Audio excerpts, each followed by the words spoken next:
એ અત્યંત સૂક્ષ્મ હોય છે. એના કરતા પણ આત્મા નાનો છે. સૂક્ષ્મ એટલે નાનામાં નાની વસ્તુ કરતા પણ આત્મા નાનો છે. અને સાથે એટલે આપણે એમ કે આત્મા અણુ છે. ઘણા લોકો આત્મા અણુ સમાન છે, એકદમ પરમાણુ જેવો છે. કોઈ માને કે આ બે ભ્રુવની મધ્યમાં છે, કોઈ માને હૃદયની અંદર છે. આમ એવો અણુ પરિમાણ વાળો આત્મા કે અણુના માપનો આત્મા શરીરમાં ક્યાંક રહેલો છે. તો કે નહીં, એ જયારે અણુ કહેવામાં આવે છે એનું માપ નથી આપતા. મહતઃ મહિયાન, મહત પરિમાણાત આ પૃથ્વી કે આ બધા જે મહાન મોટી મોટી વસ્તુઓ છે એના કરતા પણ જે મોટો છે. આમ નાનાથી પણ નાનો અને મોટાથી પણ મોટો. પૃથ્વ્યાદેહ મહત્તરઃ મહિયાન. હવે એમને માટે તો પૃથ્વી બહુ મોટા મોટું તત્વ હતું ને.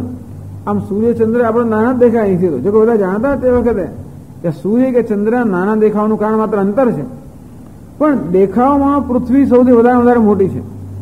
એટલાનું દ્રષ્ટાંત આપે છે. આપણે દેખાય છે એમાં પેલું સામો વગેરે જે ધાન જે નાનામાં નાનું છે અને પૃથ્વી એ મોટામાં મોટી છે. એટલે એવું દ્રષ્ટાંત આપે છે કે નાનામાં નાની વસ્તુ આપણે જાણીએ છીએ એના કરતા પણ આત્મા નાનો છે, અને મોટામાં મોટું આપણે જાણીએ છીએ એના કરતા પણ આત્મા મોટો છે. એવું કેમ બની શકે? એક જ વસ્તુ અણુ પણ હોય અને મહાન પણ હોય, નાનામાં નાની પણ હોય અને મોટામાં મોટી પણ, એવું બની કેમ શકે? આ તો આત્મા વિરુદ્ધ ધર્મની વાત કરે અને તેથી સમજાવે છે કે એવું કેમ છે. આગળ છે ભાષ્યમાં, અણુમહદ્વા યદસ્તિ લોકે વસ્તુ તત્તેનૈવ આત્મના નિત્યેન આત્મવત સંભવતિ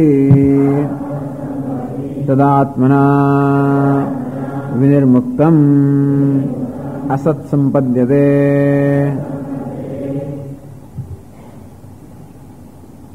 તસ્માદ અસૌ એવ આત્મા અણોઃ અણીયાન મહતો મહીયાન સર્વનામરૂપ વસ્તુ ઉપાધિકત્વાत्. કેમ કેમ કહો છો કે આત્મા અણુથી પણ અણુ અને મહાનથી પણ મહાન, નાનાથી પણ નાનો અને મોટાથી પણ મોટો એક સાથે આવો વિરુદ્ધ ધર્મો કેમ હોઈ શકે? તો કે આ બધા ધર્મો આત્માના નથી, આ બધા ધર્મો ઉપાધિના છે. અને તેથી આ પ્રકારની વસ્તુનો આરોપ કરવામાં આવતો હોવાને કારણે જે કે અણુ છે એ અણુનો પણ આત્મા છે, અને મહાન જે વસ્તુ છે એનો પણ આત્મા હોવાને કારણે એને અણુથી પણ અણુ અને મહાનથી મહાન કહેવામાં આવ્યો. કે અણુ મહદ્વા યસ્તિ લોકે વસ્તુ, જગતમાં કોઈ નાની સૂક્ષ્મ વસ્તુ હોય કે જગતમાં કોઈ મોટી વસ્તુ હોય, તત્તેનૈવ આત્મના નિત્યેન આત્મ સંભવતી. આમ અણુમાં જે અણુપણું છે કોને કારણે છે? મહાન વસ્તુમાં મહાનપણું કોને કારણે છે? આ હિમાલયમાં હિમાલયપણું કોને કારણે છે? સૂર્યમાં સૂર્યપણું કોને કારણે છે? આમ સૂર્યમાં સૂર્યત્વ, હિમાલયમાં હિમાલયત્વ, અણુમાં અણુત્વ. આ ત્વ એટલે એનો ધર્મ, અગ્નિનો ધર્મ, ઉષ્ણતા. એ અગ્નિપણું કોને કારણે ધરાવે છે? એટલે ભગવાન બધો યશ પોતે જ લઈ લે છે. રસોહમ અપ્સુ કૌંતેય પ્રભાસ્મિ શશી સૂર્યયોઃ. હે અર્જુન, આ જળ કોને કારણે છે? રસને કારણે. એ રસ હું છું. આ સૂર્યચંદ્ર કોને કારણે છે? પ્રકાશને કારણે. એ પ્રકાશ હું છું. અગ્નિ કોને કારણે છે? તેજને કારણે. આ તેજ હું છું. પૃથ્વી કોને કારણે છે? ગંધને કારણે. એ ગંધ હું છું. આમ દરેકનું જે તત્વ છે ભગવાન કે હું છું. એનો અર્થ એ થયો કે ગંધ સ્વરૂપ મારામાં પૃથ્વીનો અધ્યારોપ થયો, કે શબ્દ સ્વરૂપ મારામાં આકાશનો અધ્યારોપ થયો, અથવા રસ સ્વરૂપ મારામાં જળનો અધ્યારોપ થયો. એનો અર્થ ભગવાન કે છે, અને અહીં પણ કે છે કે આ સર્વનું અધિષ્ઠાન આત્મા છે, સર્વનું તત્વ આત્મા છે, અને આ બધા બીજા જે ગુણો છે જેને આપણે મહાન કહીએ, અણુ કહીએ, સૂક્ષ્મ કહીએ, સારું કહીએ, ખરાબ કહીએ, જે કઈ જગતમાં છે, આમ સૂક્ષ્મ અને અણુનો, સૂક્ષ્મ અને મહત, એમાં બધા વિરુદ્ધ ધર્મ આવી ગયા. જગતમાં બધા વિરુદ્ધ ધર્મ એક સાથે વિદ્યમાન છે. એક સાથે વસ્તુઓ સારી પણ છે અને ખરાબ પણ છે, ધર્મ પણ છે, અધર્મ પણ છે. પ્રેમ પણ છે, હિંસા પણ છે, જન્મ પણ છે, મૃત્યુ પણ છે, ઠંડી પણ છે, ગરમી પણ છે, સુખ પણ છે, દુઃખ પણ છે. એટલે ઘણીવાર આપણે ફરિયાદ કરતા હોઈએ છીએ કે બધે જ ભગવાન હોય તો કેમ બધા સુખી નથી, બધે જ ભગવાન હોય તો કેમ બધે ધર્મ પ્રવર્તમાન નથી, બધે જ ભગવાન હોય તો બધે કેમ વ્યવસ્થા નથી, સામાન્ય જગતમાં દુઃખ હોવું જોઈએ, સામાન્ય ધર્મ હોવો જોઈએ, સામાન્ય સંતાપ કે પીડા હોવી જ જોઈએ જો ભગવાન બધે હોય તો. એટલે કહે છે કે આ બધા વિરુદ્ધ ધર્મવાળો આ ભગવાન છે અને બધા વિરુદ્ધ ધર્મથી અસંસ્પૃષ્ટ છે. અને તેથી શિવજીનું વર્ણન કરે છે કે આટલો મહાન બધા વિષધર સર્પ એમના દેહ પર હોવા છતાં પણ જેનું કોઈ રીતે મૃત્યુ નથી, અને સાથે સાથે ચંદ્ર જે છે એ અમૃત ધરાવનાર હોવા છતાં પણ જેને અમરતા નથી, ગંગા પવિત્ર હોવા છતાં પણ જે પવિત્ર થતા નથી, અને આ ખોપરીની માળા પહેરતા હોવા છતાં પણ જે પવિત્ર થતા નથી. ગંગા છે માટે શિવજી પવિત્ર છે એવું નથી, અને ખોપરીની માળા પહેરે એટલે અપવિત્ર થઈ ગયું પણ નથી. વિષુદ્ધ સર્પ હોવાને કારણે મૃત્યુ પણ નથી, કે અમૃતમય ચંદ્ર હોવાને કારણે અમરતા પણ નથી. એ અમર છે પણ ચંદ્રને કારણે નથી, ચંદ્ર એમને કારણે અમર છે. ચિતાની ભસ્મ આખા શરીર પરનો આલેપ હોવા છતાં પણ કોઈ પ્રકારનો ઉદ્વેગ જ નથી, અને પાર્વતી એમની સમી હોવા છતાં પણ એવું કોઈ પ્રકારનો આનંદ નથી. અને આ બધા વિરુદ્ધ ધર્મની અંદર પણ જે સ્વસ્થ છે. આમ શિવજી કેવું બધા વિરુદ્ધ ધર્મ અધિષ્ઠાન છે. સ્મશાને શું આ ક્રીડા, આમ બધું એમની ક્રીડાઓ જો બધું અમંગળ છે, અને સદા બધે મંગળ સ્વરૂપ છે. આ બધા વિરુદ્ધ ધર્મ અધિષ્ઠાન હોવા છતાં પણ એ બધા વિરુદ્ધ ધર્મથી મુક્ત છે. આવું આત્માનું ઈશ્વરનું સ્વરૂપ છે.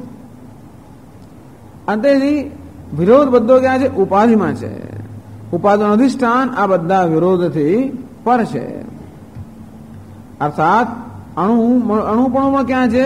એ પણ ઉપાધિમાં છે. મહાનપણું પણ ક્યાં છે? ઉપાધિમાં છે. આ બાકી બધા વિરુદ્ધ ધર્મો ગણી જ લેવાના. ધર્મ અધર્મ, સારું ખોટું, ન્યાય અન્યાય, જે કંઈ હોય તે, સુખ દુઃખ, આ બધી વસ્તુઓ પણ શું છે? ઉપાધિના ધર્મ છે.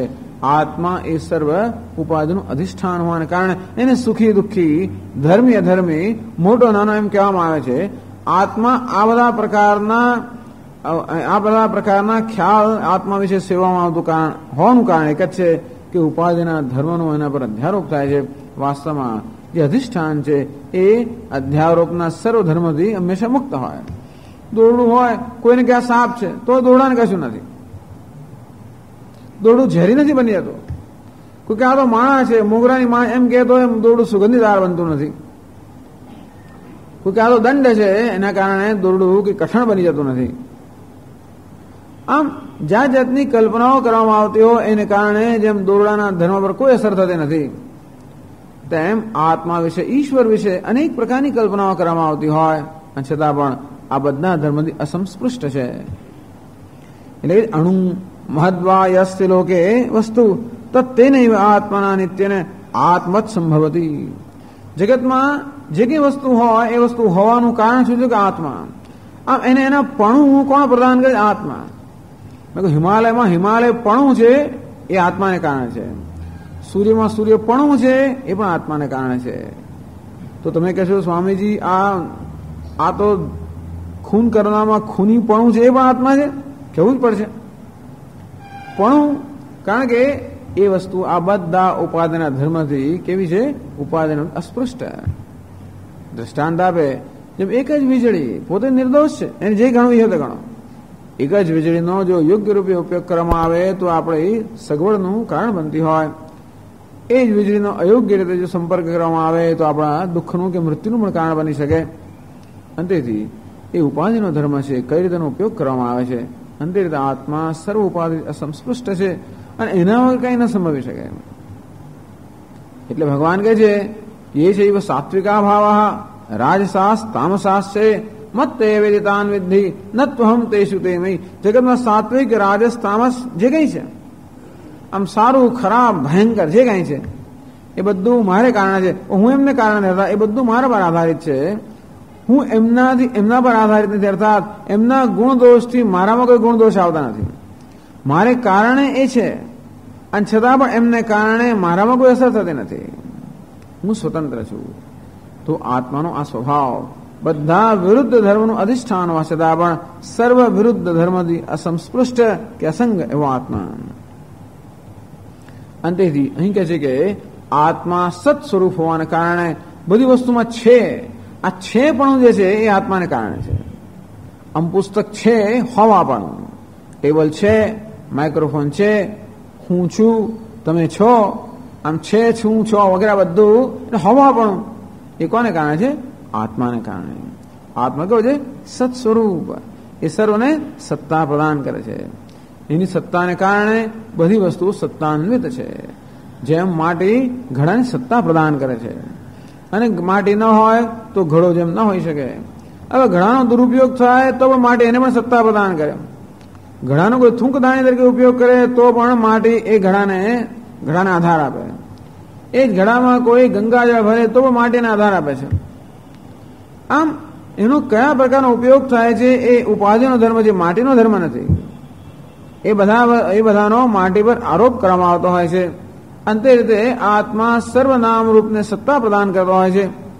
અને નામરૂપનો ધર્મ હોય, સારું હોય, ખરાબ હોય, પવિત્ર હોય, અપવિત્ર હોય, પરંતુ ઈશ્વરને આધાર આપનાર સત સ્વરૂપ આત્મા એ સર્વ નામરૂપના ધર્મથી અસંસ્પૃષ્ટ છે. એટલે ભગવાન, એટલે શંકરાચાર્ય સમજાવે છે કે આત્માની સત્તાને કારણે જગતના બધા પદાર્થો સત્તાન્વિત છે. તદાત્મના વિનિર્મુક્તમ અસત સંપદ્યતે. જો આત્મા ન હોય તો આ બધી વસ્તુ અસત બની જાય, એટલે કે કશું જ ના હોઈ શકે. એવું ખરેખર વિચારવું શક્ય નથી. આત્મા ન હોય તો જગત કેવું હોય એ વિચારવું શક્ય નથી. કારણ કે આત્મા ન હોય એવી કોઈ કલ્પના કરી જ ના શકે. આત્મા ન હોય તો હું ન હોઉં, અને હું ન હોઉં એટલે કે ન હોવાની કલ્પના કરનાર તો હું હોવો જ જોઈએ. એટલે આત્મા ન હોય એ કહેવું જ બરાબર નથી. પણ કહે શું? એટલે એમ કહેવાય કે જેવી રીતે ઘડો, આ જેવી રીતે માટી આ બધા ઘડા અને બધા પાત્રોને આધાર આપે છે, અસ્તિત્વ પ્રદાન કરે છે. અને માટી જેમ ન હોય તો આ કોઈ પાત્રો ન હોઈ શકે. અને તે રીતે આત્મા જ આ બધા પદાર્થોને, સમગ્ર જગતને સત્તા પ્રદાન કરે છે. આત્માની સત્તાથી બધા સત્તાન્વિત છે. હું છું એ હોવા પણ કોને કારણે છે? આત્માને કારણે છે. એ આત્મા છે. અને એવું પણ ન માનવું કે આત્મા બધા કરતા જુદો છે. એટલે માટી ઘડાને સત્તા પ્રદાન કરે છે માટે માટી ઘડા કરતા કઈ જુદી છે એવું નથી. માટી જ ઘડો છે. એ દ્રષ્ટિએ આત્મા જ સર્વ છે. અને છતાં પણ આ ઘડો શું છે? ઉપાધિ છે. વાસ્તવિકતા શું છે? માટી. એમાં નામરૂપ શું છે? ઉપાધિ છે. વાસ્તવિકતા છે આત્મા. તસ્માત અસૌ એવા આત્મા અણોહો અણિયાન મહતો મહિયાન. અને તેથી આ જ આત્મા અણુથી પણ અણુ અને મહાનથી પણ મહાન. કારણ કે અણુ અને મહાન બધું એના પર અધ્યારોપિત છે. અણુ એ પણ એક ઉપાધિનો ધર્મ છે, મહાન એ પણ ઉપાધિનો ધર્મ છે. અને આ બધી ઉપાધિનો જેના પર અધ્યારોપ કરવામાં આવે છે. એટલે કયું? સર્વનામરૂપ વસ્તુ ઉપાધિગત્વાત્. બધા નામરૂપ વસ્તુ એટલે ક્રિયાઓ. આ નામરૂપ અને ક્રિયાઓ, જગતનું વર્ણન કરવું હોય તો નામરૂપ અને ક્રિયા. દરેક પદાર્થ નામ છે, રૂપ છે, અને કોઈનું કોઈ પ્રકારની ક્રિયા કરી રહ્યું હોય, કોઈનું કોઈ પ્રકારનો હેતુ સિદ્ધ કરી રહ્યું હોય. આ બધું ઉપાધિગત્વાત્. આ બધું ઉપાધિ હોવાને, ઉપાધિના ધર્મ હોવાને કારણે એ બધી વસ્તુ છે. કારણ કે આત્મા છે, અને આત્મા સર્વને સત્તા પ્રદાન કરી રહ્યો હોવાને કારણે એમ કહેવાય. અને તેથી મૂળ 100 લીટરનો ઘડો બનાવીએ તો એમ કહેવાય કે માટી 100 લીટરની છે. અને નાનકડું બનાવીએ કશું પેલી શું કહેવાય અને કુલડી, તો એમ કહેવાય કે આ માટી કુલડી છે. કુલડી પણ માટી છે આટલી નાની, અને 100 લીટર પણ માટી છે. માટી 100 લીટર પણ નથી, અને માટી 1 ક્યુબિક ઇંચ પણ નથી. એ બધું માટી પર અધ્યારોપ કરવામાં આવ્યું છે. અને તેથી એ નાનું મોટું, સારું ખરાબ, આ બધું જે ઉપાધિ માટીમાં નથી. ઘણો સારો ખરાબ હોય, પવિત્ર પવિત્ર, માટી નથી. આ બધા ઉપાધિના ધર્મો છે. અને તેથી માટી આ બધા ધર્મથી અસંસ્પૃષ્ટ છે. આમ આત્માના સ્વરૂપનું વર્ણન કર્યું. અને હવે એ આત્માનું જ્ઞાન કેમ થાય, અથવા આગળ પણ કહે છે કે કેમ આમ આત્મા આ પ્રકારે છે એ સમજાવે છે. સચ આત્મા અસ્ય જંતોઃ બ્રહ્માદિ સ્તંભ પર્યંતસ્ય પ્રાણિજાતસ્ય ગુહાયામ હૃદયે નિહિતઃ આત્મભૂતઃ સ્થિતઃ ઇત્યર્થઃ. આત્મા સર્વનું અધિષ્ઠાન છે અને તેથી સર્વનું રૂપ છે એ બતાવે છે.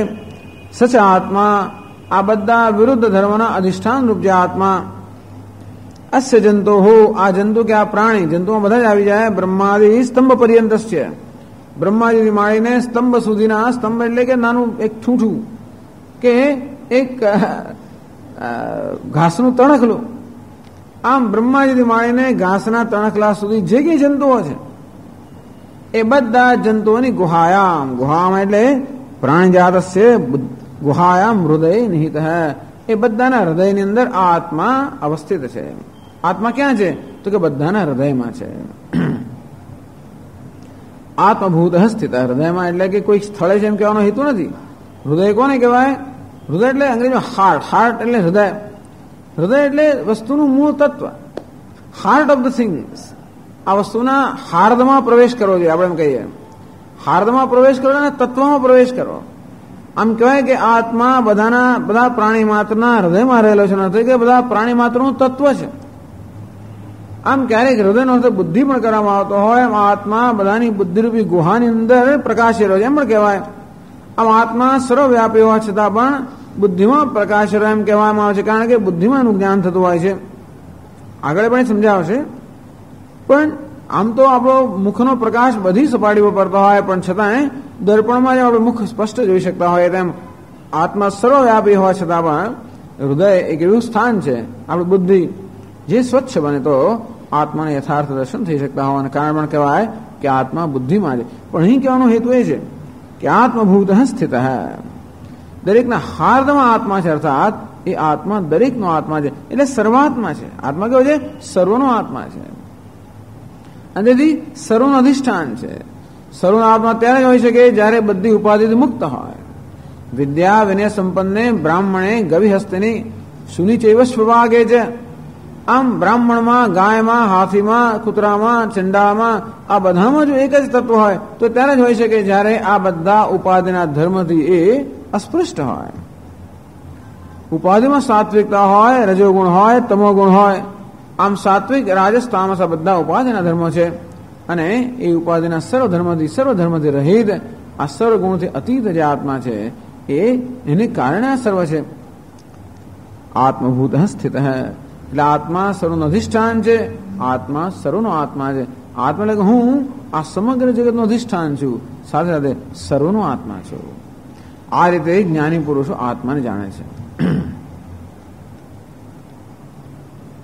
તો હવે એ આત્માનું જ્ઞાન કેમ પ્રાપ્ત થઈ શકે?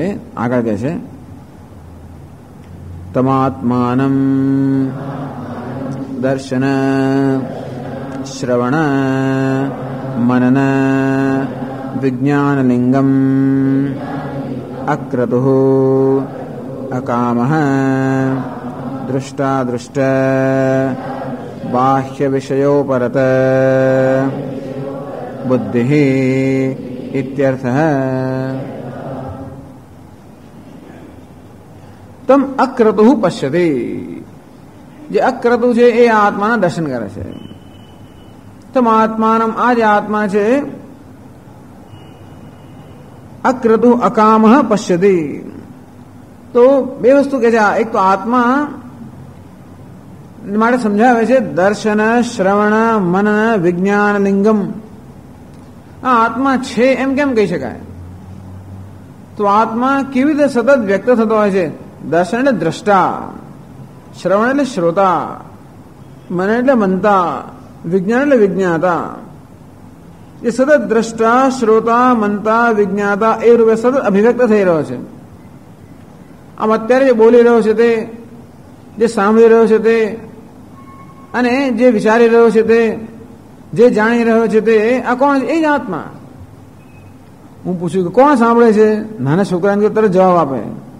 આ બોલે છે કોણ? ભગવાન. સાંભળે છે કોણ? ભગવાન. એ કોને સમજાવ્યું કે ભગવાન બધું કરે છે, બે ચાર વસ્તુ ભગવાનની કહી એટલે પછી બસ બધો જવાબ તૈયાર જ છે. બોલે છે કોણ? તો કે ભગવાન. સાંભળે છે કોણ? ભગવાન. વિચારે છે કોણ? ભગવાન. તમે પરીક્ષા આપો અને એમાં તમે બધું યાદ આવે કોને કારણે? ભગવાન. પરીક્ષામાં પાસ થાવ કોને કારણે? ભગવાન. પછી તો ગમે તો હું બોલું એ પહેલા જ ભગવાન જવાબ આપી દે. આપણું વાક્ય પૂછે પેલા ભગવાન કહી દે, કઈ જાણે છે કે એક જ જવાબ છે. પણ એ જ વસ્તુ છે. દ્રષ્ટા આ બધું જુએ છે કોણ? તો કે ભગવાન. આત્મા. શ્રોતા સાંભળે છે કોણ? તો કે આત્મા. મનતા મનન કોણ કરે છે? આત્મા. અર્થાત લાગણી કોણ અનુભવે છે? આત્મા. વિજ્ઞાતા આ બધું જ્ઞાન કોણ પ્રાપ્ત કરે? જાણે છે કોણ? તો એ પણ આત્મા. આમ શ્રવણ કરનાર, મનન કરનાર, જાણનાર, જોનાર, સાંભળનાર, ખાનાર, પીનાર, ચાલનાર, હરનાર, ફરનાર આ બધું કોણ? એ જ આત્મા. અને એ રીતે અત્યારે આપણે આત્માને જાણીએ છીએ. તો સામાન્ય મનુષ્ય આત્માને શ્રોતા, શ્રવણ કરનાર, મનન કરનાર, જાણનાર, ખાનાર, પીનાર એ રીતે જાણે છે. અને એ પછી આપણે કહીએ છીએ કે આત્મા છે, નહીતર આપણે એમ કોઈ કહ્યું, કારણ કે આત્મા ખરેખર ઇન્દ્રિયોનો વિષય નથી. આત્મા મન, બુદ્ધિ અને ઇન્દ્રિયોથી અતીત હોવાને કારણે આત્મા છે એમ જ ન કહી શકાય. પણ છતાં આત્મા છે એમ કહેવાય, કારણ કે આપણે મનથી અનુભવ કરી શકીએ. દ્રષ્ટા, શ્રોતા, મનતા બધા પણ આત્મા જ હોવાને કારણે, ઉપાધિની અંદર અહમભાવ હોવાને કારણે, આમ ચક્ષુમાં આંખમાં અહમભાવ હોવાને કારણે આત્મા દ્રષ્ટા બની ગયો. આંખ શ્રોત્રેન્દ્રિય અહમભાવ હોવાને કારણે આત્મા શ્રોતા બની ગયો. મનમાં અહમભાવ હોવાને કારણે આત્મા મનતા, મનન કરનાર બની ગયો. બુદ્ધિમાં અહમભાવ હોવાને કારણે આત્મા જ્ઞાતા, વિજ્ઞાનરા બની ગયો, જાણનાર બની ગયો. પગમાં અહમભાવ હોવાને કારણે આત્મા ગંતા બની ગયો અને ભોગતા બની ગયો. આમ જ્ઞાનેન્દ્રિયો, કર્મેન્દ્રિયો, મન, બુદ્ધિ ઉપાધિમાં અહમભાવ હોવાને કારણે જ આત્મા ભિન્ન ભિન્ન પ્રકારના વેશ ભજવતા હોય છે. અને તેથી ખાનાર, પીનાર, સુખી, દુઃખી, કરતા, ભોગતા આ બધા વેશ જે ભજવી રહ્યો છે. સ્વાભાવિક છે કે આ બધા વેશ ભજવનાર પોતે સર્વ વેશથી મુક્ત હોવો જ જોઈએ. નહીં તો હમણાં જે સુખી છે એ બીજી ક્ષણે દુઃખી કેમ થઈ શકે? સુખી જેનો સ્વભાવ હોય તો દુઃખી બની ના શકે, અને દુઃખી સ્વભાવ તો સુખી પણ ના બની શકે. આમ ખાલી બોલનાર એવો સ્વભાવ હોય તો બોલ જ કરે, બીજું કઈ કરી જ ના શકે. જેમ ફરવું પંખાનો સ્વભાવ એટલે પંખો ઈચ્છે તો પણ બંધ ના રહી શકે. આપણે બંધ કરી જુદી વાત છે. એના સ્વભાવ પ્રમાણે જ વસ્તુ વર્તે. અને સુખી હોવો જો આત્માનો સ્વભાવ હોય તો હંમેશા સુખી જ હોય. દુઃખી પણ આત્માનો સ્વભાવ તો હંમેશા દુઃખી જ હોય. વક્તા બોલવું એનો સ્વભાવ તો બોલ્યા જ કરે. ઘણા લોકો કરતા હોય છે તોય પણ એ સ્વામી જેવા આખો બોલ કઈ કહો ને એમને. પણ તો આખો દિવસ તો બોલ ના જ કરે. ખાતો હોય ત્યારે નથી બોલતો, એ ઊંઘી ગયો ત્યારે નથી બોલતો. કોઈ પણ ક્રિયા જો એનો સ્વભાવ હોય તો સતત થયા કરે. આમ આત્મા ક્યારેક બોલનાર, ક્યારેક સાંભળનાર, ક્યારેક ખાનાર, ક્યારેક પીનાર, ક્યારેક સુખી, ક્યારેક દુઃખી, ક્યારેક મનન કરનાર, ક્યારેક ચિંતન કરનાર, ક્યારેક જ્ઞાની. આ ભિન્ન ભિન્ન વેશ જે ભજવી રહ્યો છે એ આત્મા, એ રીતે આપણે જાણીએ કે આત્મા છે. એ સાથે એ પણ જાણી શકીએ કે આ વેશ ભજાવનાર આત્મા સર્વવેશથી ભિન્ન હોવો જ જોઈએ, કારણ કે નહીતર એક જ તત્વ આ બધા વેશ ન લઈ શકે. અને કોઈ પ્રકારની ચિંતા, કોઈ પ્રકારના પ્રયત્ન વગર વેશ બદલાય છે. પેલો બિચારો આપણો એક્ટર હોય તો કહીએ 2-3 કલાક પાછું બીજું મેકઅપ કરું ત્યારે નવો વેશ ભજવે. અત્યારે ધારો કે ડબલ રોલમાં કામ કરતો હોય તો એક રોલ ભજવ્યા પછી અંદર જાય અને કેટલી બધી 2 દિવસ સુધી પાછું એનું બીજું કંઈ કરતા બીજો રોલ ભજવી શકે. આ તો એક ક્ષણે સુખી, બીજી ક્ષણે દુઃખી, એક ક્ષણનો પણ ફેર નહીં. એ જ બતાવે છે કે આ બધા વેશથી રહિત છે, તો જ આ બધા વેશ એ ભજવી શકે. એટલે કે છે દર્શન, શરણ, મનન, વિજ્ઞાન, લિંગમ. આ બધા વેશ એનું લિંગ છે. લિંગ છે અર્થાત આ વેશ રૂપી ચિહ્નોથી જણાય છે કે આત્મા છે. એ આત્મા વાસ્તવમાં કેવો છે? અણોહો અણિયાન મહત મહિયાન. અત્યારે જે બોલી રહ્યો છે, સાંભળી રહ્યો છે, એ આત્મા કેવો છે? અણુથી પણ અણુ, મહાનથી પણ મહાન, અર્થાત સર્વ નામરૂપનો અધિષ્ઠાન, અર્થાત સર્વનો આત્મા. એને કોણ જોઈ શકે? તમ અક્રતુહુ અકામહ. અહીં ટીકાકાર એમ પણ સમજાવે છે કે પછી કહે છે અક્રતુહુ અકામહ. ક્રતુનો અર્થ સંકલ્પ થાય છે. આમ તો ક્રતુનો અર્થ યજ્ઞ એવો થાય. પણ યજ્ઞ ત્યારે થઈ શકે જ્યારે કોઈ સંકલ્પ કરવામાં આવે. યજ્ઞ કોઈ પણ કર્મ ત્યારે થાય, ક્રતુનો અર્થ એટલે કર્મ એમ પણ થાય, અને કર્મનો અર્થ સંકલ્પ પણ થાય. એટલે કર્મનો અર્થ કે છે અક્રતુ અકામ. ક્રતુનો અર્થ કર્યો કર્મ અથવા સંકલ્પ અથવા કામના. અક્રતુ અર્થાત જે સર્વ સંકલ્પથી રહિત છે, સર્વ કામનાથી મુક્ત છે. દૃષ્ટાદુષ્ટ બાહ્ય વિષય ઉપરત બુદ્ધિ. અને દૃષ્ટ અને અદૃષ્ટ બહારના જે કઈ વિષયો છે, દૃષ્ટ વિષયો અદૃષ્ટ વિષયો. દૃષ્ટ વિષયો અર્થાત જે વિષયો આપણા અનુભવના વિષયો છે. અદૃષ્ટ અર્થાત જે અત્યારે અનુભવના વિષયો નથી, પરંતુ જે ભવિષ્યમાં કે ક્યારેક અનુભવના વિષયો બની શકે. આમ સ્વર્ગ વગેરે અત્યારે કઈ અદૃષ્ટ વિષયો અર્થાત અત્યારે આપણા અનુભવના વિષયો નથી, ભવિષ્યમાં અનુભવના વિષયો બની શકે. આ બધા વિષયો અર્થાત જે પોતાની પાસે છે અને જે નથી ને જે હોઈ શકે. આમ માણસની હંમેશા કામના, માણસનું મન ક્યાં આગળ અટવાયેલું હોય છે? વિષયોમાં અટવાયેલું હોય. કયા પ્રકારના વિષયો? ક્યાં તો જે વિષયો છે તે અથવા જે નથી તે. પણ સ્વામીજી, જે નથીમાં મન અટવાયેલું હોય કે મને ક્યારે મળે ક્યારે મળે, પણ જે છે એમાં મન અટવાયેલું હોય તો કે હા આ કેમ સચવાય કેમ સચવાય. આમ જે છે એ મારી પાસે ન જતું રહે એમ મારું મન એમાં અટવાયેલું હોય, અને જે નથી એ મને કેમ પ્રાપ્ત થાય એમ કરે એમાં મન અટવાયેલું હોય. આ મન બીજું ક્યાંક અટવાયેલું જ હોય, વિષયોમાં અટવાયેલું હોય. આમ જે મન વિષયોમાં અટવાયેલું હોય, બહિર્મુખ હોય, એ સ્વાભાવિક છે કે અંતર્મુખ ન હોય, આત્માભિમુખ ન હોય. તેથી એવું બહિર્મુખ મન આત્માને ન જાણી શકે. અને તેથી કયું મન આત્માને જાણી શકે? અંતર્મુખ મન. અંતર્મુખ ક્યારે બને? જ્યારે બહારથી એ મન નિવૃત્ત થાય. અને એટલે કહે છે દૃષ્ટાદૃશ્ય બાહ્ય વિષય ઉપરત બુદ્ધિ. આ બધા વિષયોમાંથી એની બુદ્ધિ ઉપરત થઈ ગઈ, અર્થાત એની બુદ્ધિ સંકેલી દેવામાં આવી. વિષયો પ્રત્યે બહારના દૃષ્ટ અને અદૃષ્ટ વિષયો પ્રત્યે જેને રાગ અને દ્વેષ નથી, કે વિષયો પ્રત્યે રાગ અને દ્વેષ હોય તો આપણી બુદ્ધિ ત્યાં આગળ અટવાયેલી હોય. આમ રાગ દ્વેષને કારણે પણ અટવાતા હોય છે. આમ બહારના સર્વ દ્રષ્ટ અને દૃષ્ટ, સુ અને સૂક્ષ્મ, પ્રાપ્ત અને પ્રાપ્ત, ગમતા અને અગમતા, આ બધા વિષયો પ્રત્યેથી રાગ અને દ્વેષમાંથી જેની બુદ્ધિ મુક્ત થઈ ગઈ છે, એવું મનુષ્ય આત્માને જોઈ શકે. પણ આમ રાગ દ્વેષથી આપણી બુદ્ધિ મુક્ત થાય વિવેકને કારણે તો શું થાય? શંકરાચાર્ય સમજાવે છે યદા ચ એવં તદા મન આદીનિ કરણાની ધાતવઃ શરીરસ્ય ધારણાत् પ્રસીદન્તિ ઇતિ એષાં ધાતુનાં પ્રસાદાत् આત્મનઃ મહિમાનં કર્મ નિમિત્ત વૃદ્ધિક્ષયરહિતં પશ્યતે અયમહમસ્મિ ઇતિ સાક્ષાદ વિજાનાતિ તતઃ વીતશોકો ભવતિ. યદા ચ એવમ, આવું જ્યારે થાય ત્યારે, અર્થાત જ્યારે આ સાધકનું મન બહારના દૃષ્ટ અને અદૃષ્ટ, મેળવેલા નહીં મેળવેલા કે મેળવેલા મેળવી શકાય આ બધા વિષયોના રાગ દ્વેષ આસક્તિમાંથી જ્યારે મુક્ત થઈ જાય ત્યારે મન આદિની કરણાની, આપણું મન, આપણી કર્મેન્દ્રિયો, આપણી જ્ઞાનેન્દ્રિયો, આ બધા કરણ છે. અર્થાત જ્ઞાન પ્રાપ્ત કરવા માટે કે કર્મ કરવા માટેના સાધનો જે છે એને ધાતવ, એને ધાતુ કહે છે. ધારણા ધાતવ, શરીરસ્ય ધારણા ઇન્દ્રિયાણી ધાતવ. આપણે અહીં કહીએ ધાતુ પ્રસાદાત.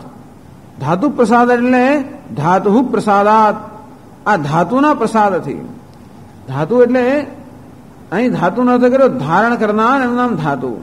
આમ શરીરને કોણ ધારણ કરે છે? ઇન્દ્રિયો અને મન આ શરીરને ધારણ કરતી હોવાને કારણે ધાતુ શબ્દનો અર્થ કર્યો આપણે ઇન્દ્રિયો કે મન અથવા આપણું અંતઃકરણ. પ્રસિદ્ધથી એ કહે છે કે જ્યારે જ્યારે આ મન બહારના વિષયોમાં રાગ દ્વેષોથી મુક્ત થાય ત્યારે મન પ્રસન્ન બને છે.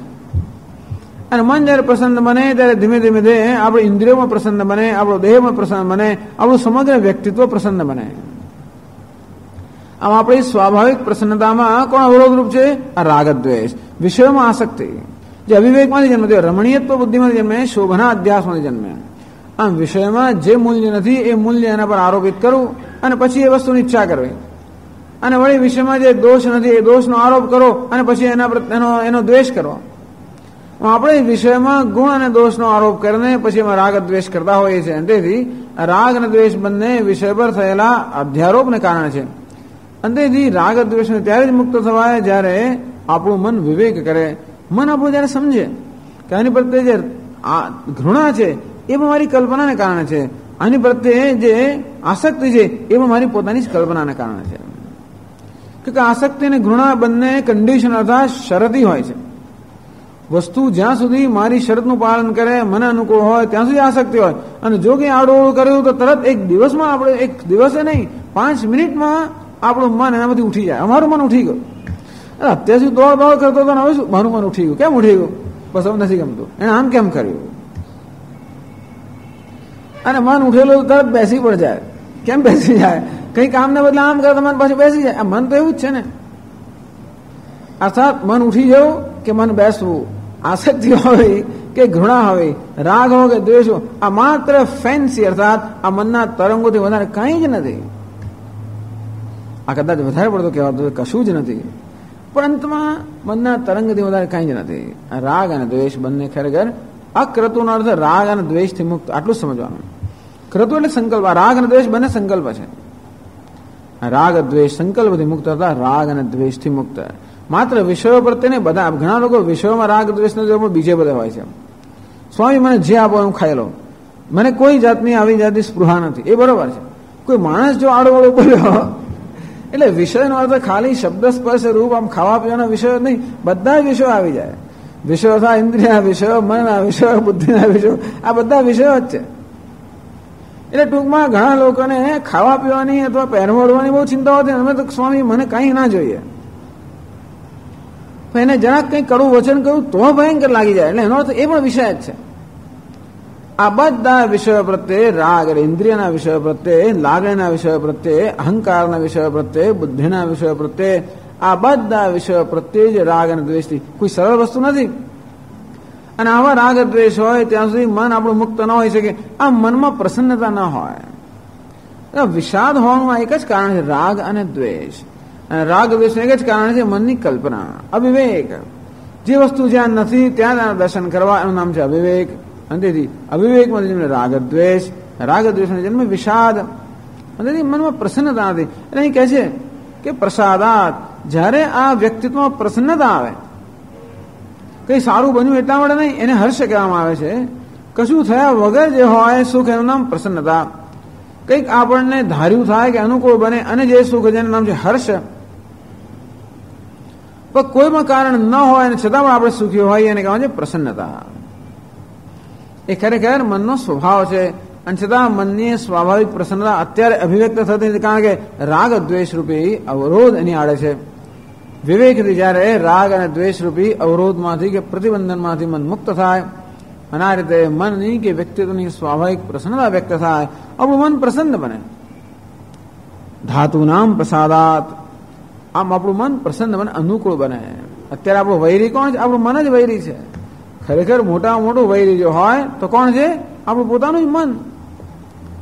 આપણું શરીર વૈરી જણાતો પણ મને જ એને એવું કરી નાખ્યું છે. મન વડે શરીર આમ થયું છે. આત્મૈવ હ્યાત્મનો બંધુ આત્મૈવ રિપુઃ આત્મનઃ. જો આપણો બંધુ કોઈ હોય તો પણ આપણું મન છે, આપણો શત્રુ કોઈ હોય તો પણ મન છે. મન જ શત્રુનો અને મિત્રનો આરોપ કરીને શત્રુ મિત્ર તો વ્યવહાર કરતું હોય છે. એ કહે છે કે ધાતઃ શરીરસ્ય ધારણાત પ્રસિદ્ધંતિ. આ ધાતુ અર્થાત શરીર, જે આ ઉપાધિ જેની બની છે, આ બધા ભિન્ન ભિન્ન અવયવો કે ઘટકો ઉપાધિના અર્થાત દેહ, ઇન્દ્રિય, મન, બુદ્ધિ બધા પ્રસન્ન બને છે, અનુકૂળ બને છે. આત્મન મહિમાનમ પશ્યતિ. અને આ પ્રકારે આપણું જ્યારે વ્યક્તિત્વ અનુકૂળ બને ત્યારે આત્માના મહિમાના આ દર્શન કરે છે. એમ કરીને શોકથી મુક્ત થાય છે. એની ચર્ચા કરશું આવતીકાલે. ઓમ પૂર્ણમદ પૂર્ણમિદમ પૂર્ણાત પૂર્ણમુદચ્યતે પૂર્ણસ્ય પૂર્ણમાદાય પૂર્ણમેવાવશિષ્યતે. ઓમ શાંતિ શાંતિ શાંતિ. શંકરં શંકરાચાર્યં કેશવં બાદરાયણં सूत्रभाष्यकृतौ वन्दे भगवन्तौ पुनः पुनः। ईश्वरो गुरुरात्मेति मूर्तिभेदविभागिने व्योमवद्व्याप्तदेहाय दक्षिणामूर्तये नमः। ॐ शान्ति शान्ति शान्तिः। हरिः ॐ श्रीगुरुभ्यो नमः। हरिः ॐ।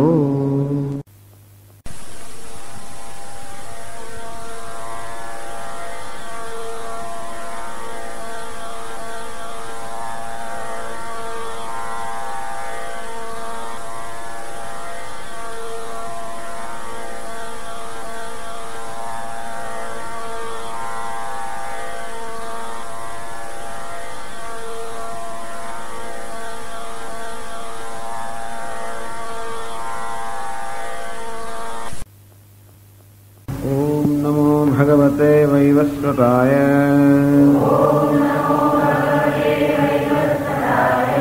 मृत्यवे ब्रह्मविद्याचार्याय नचिकेतसे च मन्यते हन्तुम् हतश्चेन्मन्यते हतम् उभौ तौ न विजानीतः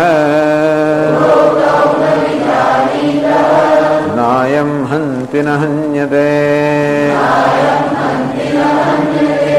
अणोरणीयान् महतो महीयान् आत्मास्य जन्तोर्निहितो गुहायाम् तमक्रतुः पश्यति वीतशोकः धातुप्रसादान् महिमानमात्मनः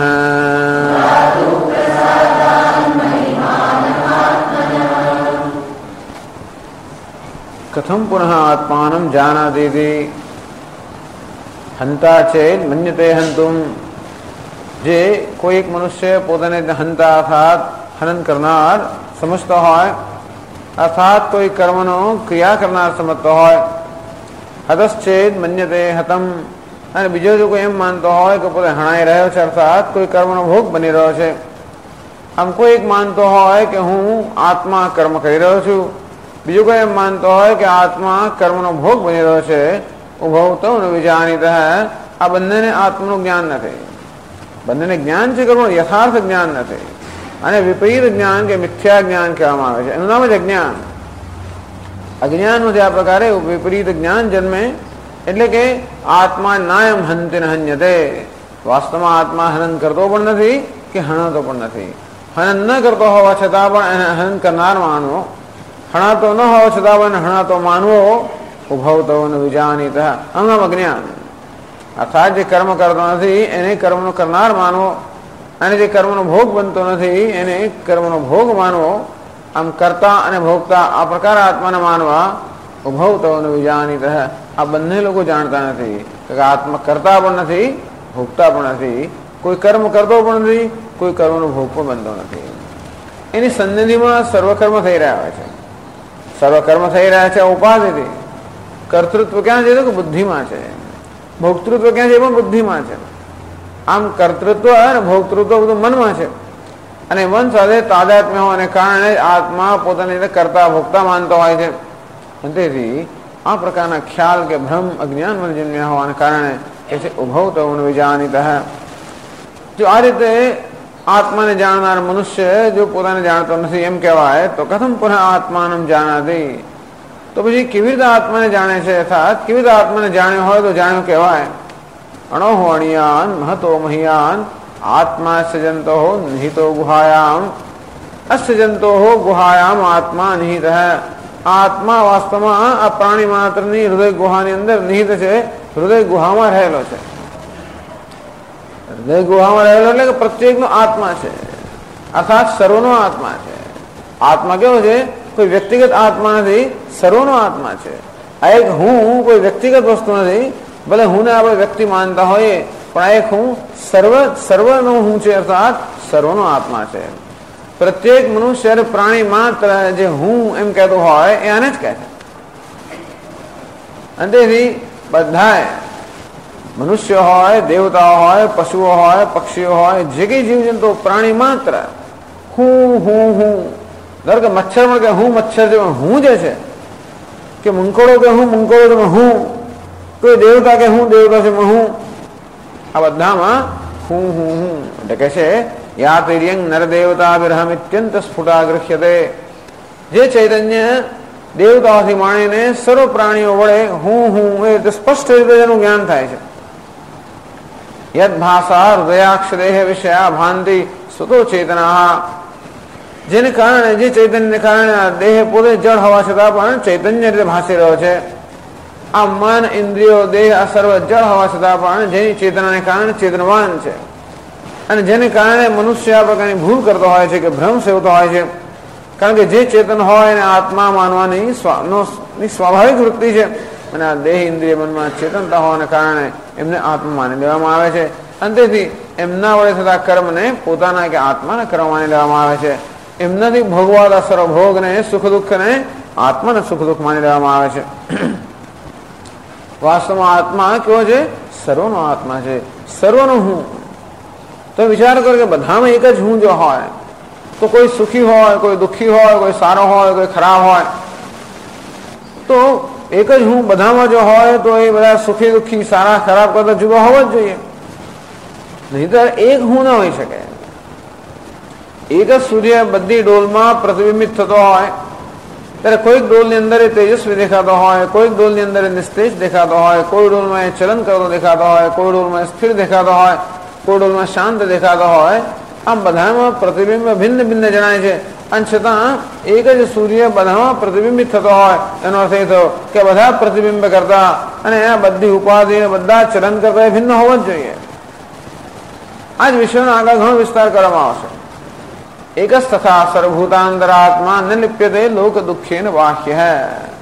આ સર્વભૂતાંતરાત્મા પ્રાણી માત્ર અંતરાત્મા સુખ દુઃખે લીપાતો નથી. સુખ અને દુઃખ બધા ઉપાધિના ધર્મ છે. અને એ ઉપાધિને ચેતનતા પ્રદાન કરનાર, ઉપાધિનો અધિષ્ઠાતા, ઉપાધિનો સાક્ષી આત્મા ઉપાધિના કોઈ ધર્મથી વાસ્તવમાં લેપાતો નથી. આ રીતે આત્મા જાણવામાં આવે. ભાઈ કેવો છે?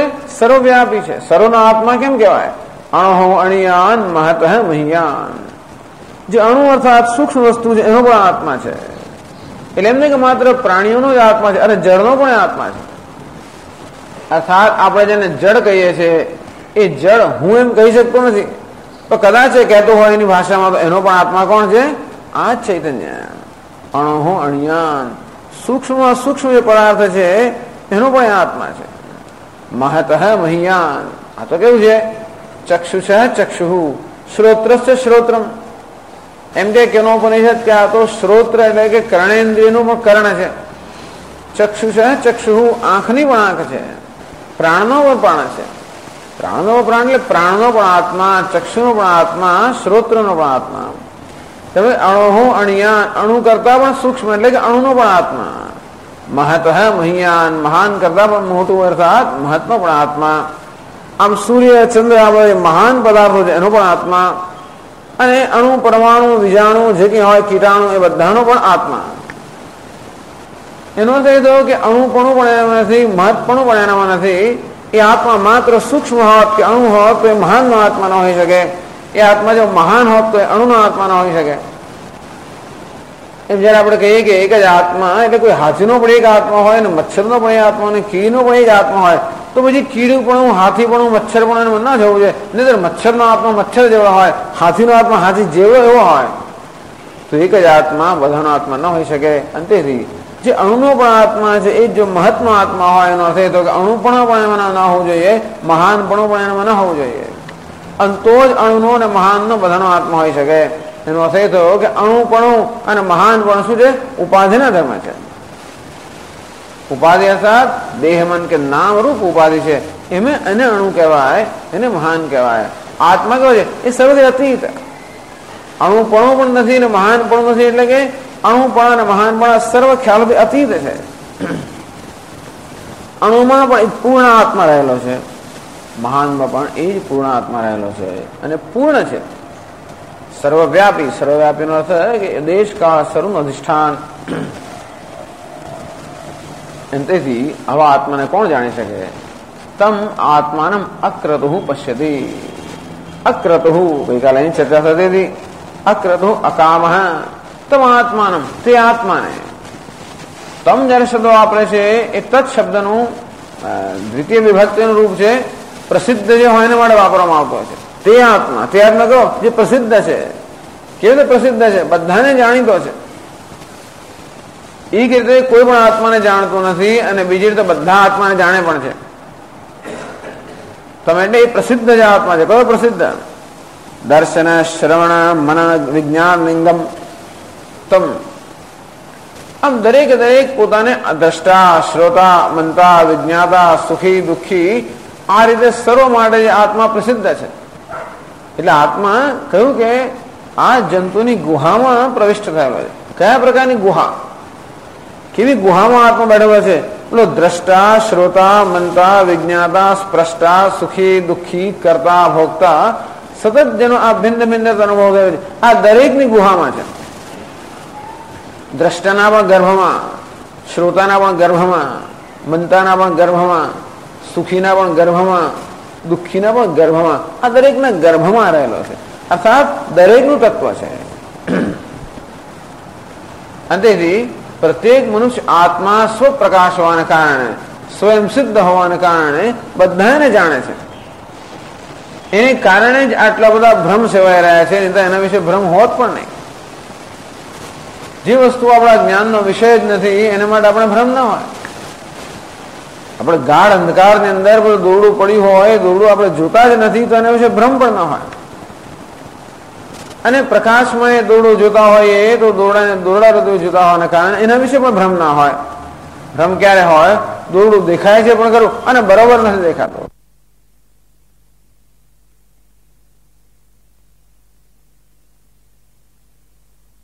દુઃખી છું, દ્રષ્ટા છું.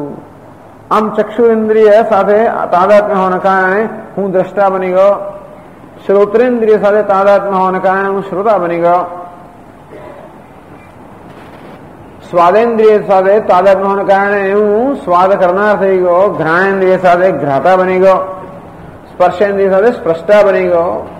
રસયિતા રસણેન્દ્રિય સાથે, આમ ભિન્ન ઇન્દ્રિયો સાથે તાદાત્મ્ય હોવાના કારણે તે ઇન્દ્રિયના કર્મનો આત્મા પર અધ્યારોપ થવાને કારણે આ પ્રકારના ભ્રમ હું મારા વિશે સેવી રહ્યો છું.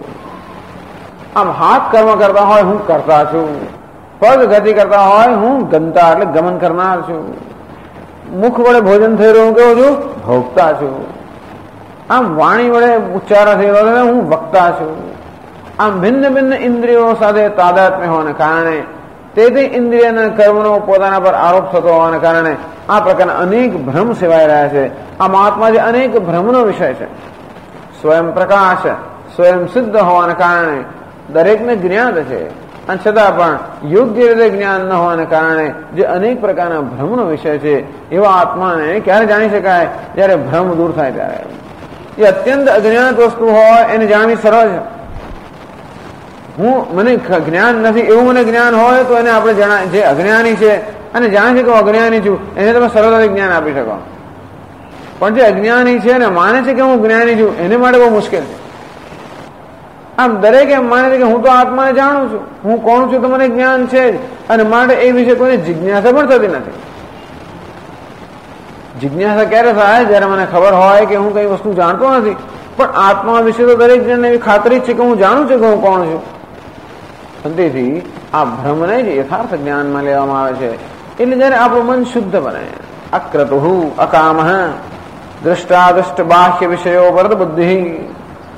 આમ દૃષ્ટ અને અદૃષ્ટ જે કઈ જગતમાં વિષયો છે, જાણીતા અને અજાણ્યા, વર્તમાનમાં અને ભવિષ્યમાં જે કઈ જગતમાં વિષયો હોય, ઉપરત બુદ્ધિ, એ બધા વિષયોમાંથી બુદ્ધિ જયારે ઉપરત થઈ ગઈ હોય, અર્થાત એમની આસક્તિમાંથી જયારે બુદ્ધિ મુક્ત થઈ જાય.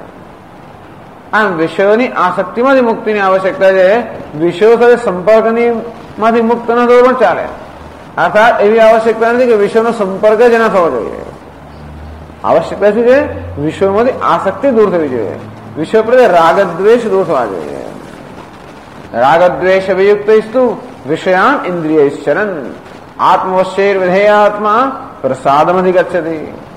ભગવાન કહે છે કે જે મનુષ્ય રાગ અને દ્વેષથી મુક્ત છે, પ્રસાદમધિગચ્છતિ, એ પ્રસાદ કે પ્રસન્નતાને પ્રાપ્ત કરે છે.